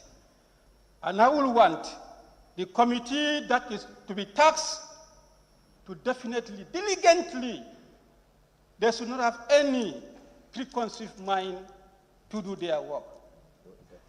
We cannot blame anyone for now, and we cannot recommend any action to be taken on anyone for now. Let the report dictate as what action should be taken. This is what we want. And I thank you, honorable colleagues, as requested in the letter, for us to air our views on what concerns us and what concerns the Gambia, so that amicably we can find what was wrong, how it was wrong, how do we address it. This is what we want. The resolution or the motion came from the leadership and the National Assembly Authority. Of course, anytime you're supposed to lay a motion in the National Assembly, it should be admissible on that. Even whereas we did it without the Speaker being involved, we did not undermine his office. He is part of us. But if we are to do the motion, that one, the office should be involved. And this is exactly what happened. It is not final. It is here that it is going to be final. Observations that you have made on it, that you feel there is need to improve on them, you can make those recommendations. Whether there are omissions, you can make those recommendations. This is where we are. There is no draft that is perfect or that is final. So it is this observation that you have made is what we are coming to look at. What the majority agree is what is going to stand, and finally we adopt this resolution that will be guiding the committee that will be responsible to conduct this parliamentary inquiry. Honorable Speaker, on that, I was able to pick two salient points that were raised perhaps that is not in line with what we have. One, we recommended that this task be given to Health Committee because they have started the work and they can continue from where they stopped. It will be proper for that committee to do the work, and they can be given extra terms of references that is not the general one. We believe will be proper and easier than to have what we call joint committees to do it. But members suggested that a matter as important as this, an example being quoted, the manner in which we treated the COVID-19, a special select committee was set where committees were blended, given the task to do the work, even whereas at that time, Health Committee was doing the work. So some members suggested we have the Health Committee and the Gender Committee, joint committee to do the work. And some members also suggested we have special select committee that will comprise health, gender, and defense to do the work. And this other third suggestion is not precisely a committee per se, but it's talking about strategic communication mechanism. I think that one would be recommended when you are doing your work. The communication unit should ensure there is strategic communication mechanism put in place for this committee to do the work. So far, besides opinions and views, the way we see it differently, these were the key points as far as the resolution is concerned. The way we put it and the way some other members want it to be, this is what makes the difference, Honorable Speaker. So if we can see how best to harmonize and then finally adopt the motion. Honorable Speaker, on that note, I thank you. I beg to rest my case. Thank you very much, Honorable Member for Brikama North and Minority Leader. Let me thank all honorable members who have contributed, and of course those who intended to contribute, but others have addressed their concerns. Before I put the vote, I think it is important that some of the key issues raised by the minority leader be looked into. I never wanted to make this statement before we put a vote because at all times, I don't want to preempt or prejudice people's opinions as what should be done. But I want to acknowledge and appreciate both sides of Parliament, the majority and the minority leaders. Since this thing started, until it came to my notice, it had been a very, very, very difficult period for me. Because I am aware that Parliament can be convened in three forms. One is by Parliament itself. The other is a request from the President. And the third one is a request made by at least a quarter of the membership of parliamentarians. I am equally aware that parliamentary debate must be anchored on some stuff, on a theme, on a research. So where the Speaker is asked to convene a session of Parliament on an issue as important as this, where do we take off? Became a big problem. And in this circumstance, I must thank the clerk and his staff for their very excellent technical backup.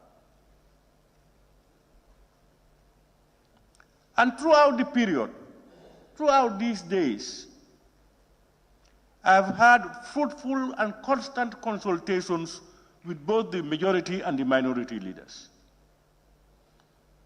We've agreed on almost all issues before we finally came to the plenary. That spirit, I think, should continue. Because we are all in the same game, with the same boat. And that boat is the Gambian ship. When it sinks, may God forbid, all of us are down. So this particular issue is a concern for all Gambians, irrespective of your political affiliation. And I've heard it from members, from honorable ministers, and your own contributions, that let's open up. Let's make sure we do justice to the whole thing in the interest of the Gambian people. I've seen that, Mark. I think we will do justice. This will be a stamp in our favor, I believe. I honestly believe. Honorable Minority Leader, the other issue is the various suggestions opened by members, joint committees, special select committees, etc., etc. We have had discussions on this, and even at the ABC, we had discussions on this particular issue. We have had technical and professional advice from our technicians, and it is thought best that the Select Committee on Health and Related Matters takes charge of this issue. We have had instances where we were reminded of the COVID-19 issue, where a special Select Committee was put up. That is different from this particular one, in different circumstances. You know, special select committees or joint committees come up as a result of multi-stakeholders in the whole business. Any committee you see in Parliament, it has, even education committee says they should be part of it. So you can relate it. And we have a committee that has been formed by us, specifically tasked to deal with health and related issues. Because even in the standing orders, when we have these two happening, like two or more, it's either or. It's either allowing one to continue to do the job, or do two come together and then form a committee and do it. So in this circumstance, And in the interest of our own volition to create and then nominate members into a select committee like health, I think it is only best and fair that this specific issue of this Aki drugs issue, as they have started, let them continue on their own. Various people had various suggestions. I overheard them. Some people insisted that we leave it with the Select Committee on Health. Some people said, let's have a joint one. So, various opinions came out. But we cannot satisfy all the opinions. But I think so far, when we have an issue on education, an issue on health, an issue on local government, an issue on specific issues, let's give the responsible institutions. They have in-house knowledge of what had been happening. They have background knowledge, and they will be able to advise better. Special select committees are special in nature, multifaceted. And COVID-19 was that particular one. COVID-19 was it is an international catastrophe. It is multifaceted. It has security, defense, and everything inside. And it came on unawares, and therefore the committee selected was carved out and brought into it. So, honorable members, if I have it your way, it looks like most people will want the Committee on Health to go about it. But I want us all to agree.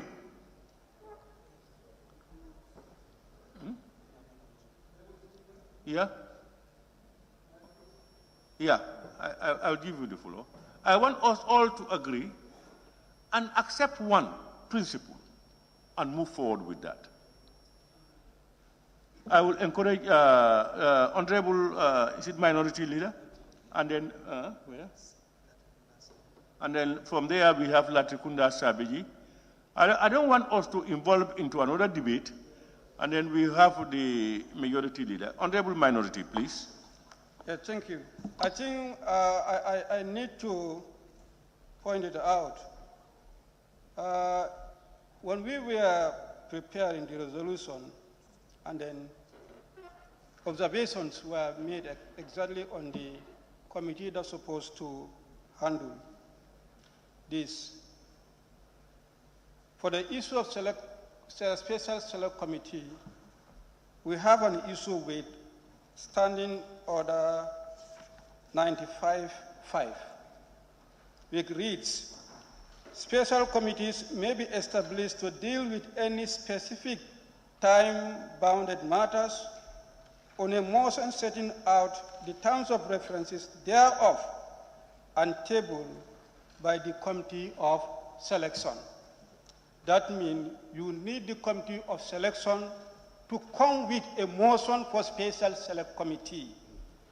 Special select committee cannot be emanated here when it is not brought forward by the special select committee. That's the issue we have with special select committee, which I want to put to your attention.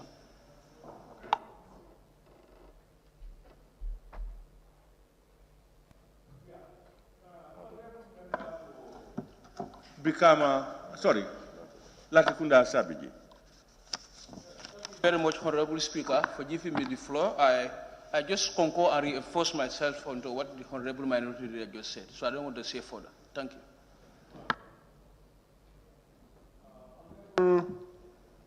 Majority Leader.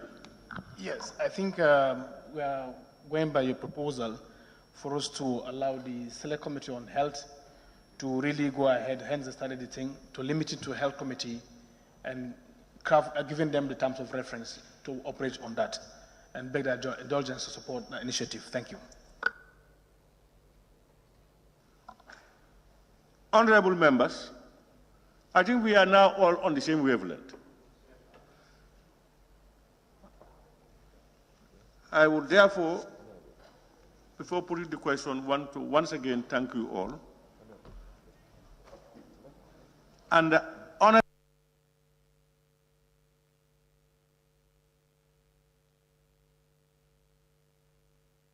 honestly, request from the committee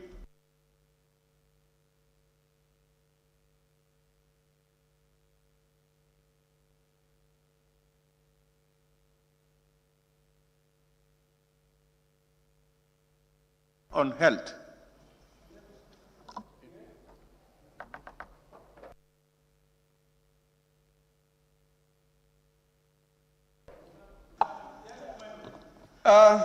The other issue I think I want to believe should be added in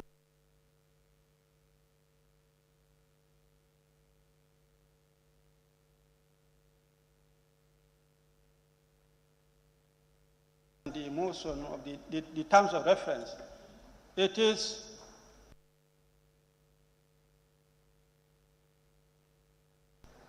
for the committee to commence the business from where the health committee stops.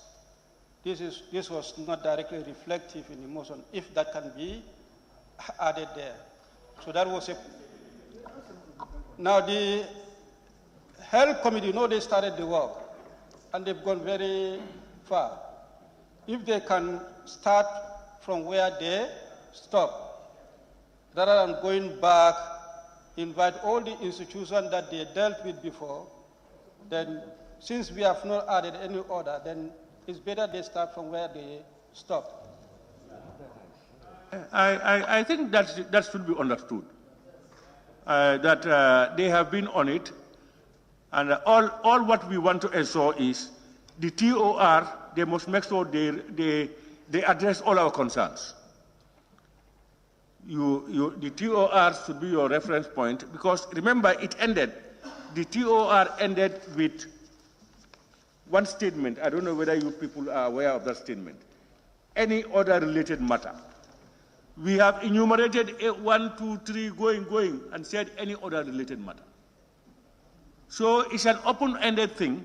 We want to capture everything honestly and sincerely, so that we are going to make informed recommendations, decisions that we're going to do on behalf of the people of the country. And my minority said it, and I want to re-echo it. When we face these things, let's open up. Go blank and start again. Otherwise, you have something in your head that minority did this wrong. It's in your head. You always have it there, and you will not be objective. Let's be open and make sure we do justice to the whole thing. And be mindful of repercussions. Because at the end, we want Gambia to gain. We want Gambians to benefit. We must remember that. So, Sanimentary. Member for Sanimentary, I understand. Thank you very much, Honorable Speaker. But I want honorable members to put this at the back of our mind, that there is also a select committee on gender, children, and social welfare. And this thing has already seriously affected our own children. So what will be the essence of setting that committee of gender, children, and social welfare? Yes, we have all confidence and trust in the health committee, but I don't think this would be a problem of joining this health committee to work this professionally. Thank you. Yeah, honorable member, I think we have recognized that. That's why it was created. But this is not specific to it. Well, this is I think we can. Let me learn. This is not a very much cross-cutting issue. This is about a syrup that was produced, contaminated, brought in, and taken by children, and they got infections. That is purely medical. It affected children, yes, but it's a purely medical issue. And two, I think the Select Committee on Health, if they need capacities, they want information, they will be able to invite people to give them information. But if you want to start it anew, it means some of the members who will be there will have to begin to know what has happened before they catch up again. So, honorable member, please, I think we have already grounded on this one with various different opinions, though, which we respect very much. We just want to ensure that we conclude on this and then move forward. If you look at the standing order itself, standing order 107, subsection 1A and B,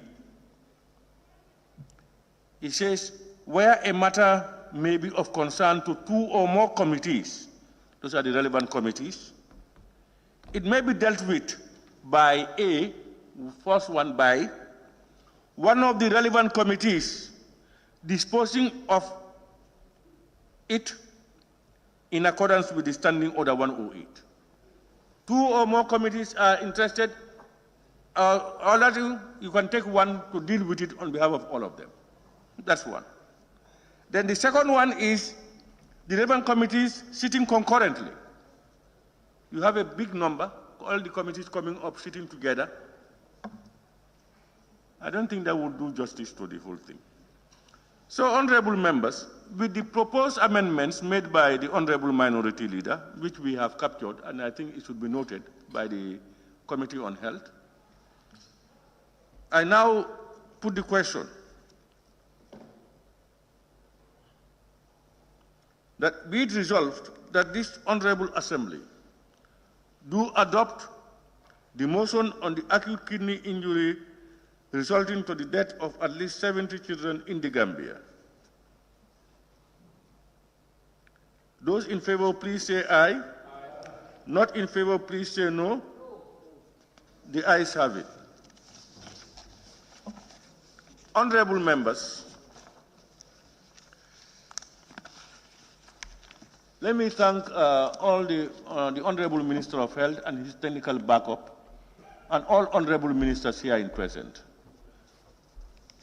We cherish your concern over this national issue, and we applaud you for sparing time to be with us here. Honorable members, once again, I thank all of you for your contributions. This is the third extraordinary session, and we want to thank you very much. On that note, honorable members, be it resolved that this August Assembly do stand adjourned, sine die. Those in favor, please say aye. Not in favor, please say no. The ayes have it. This Assembly now stands adjourned, sine die. Thank you.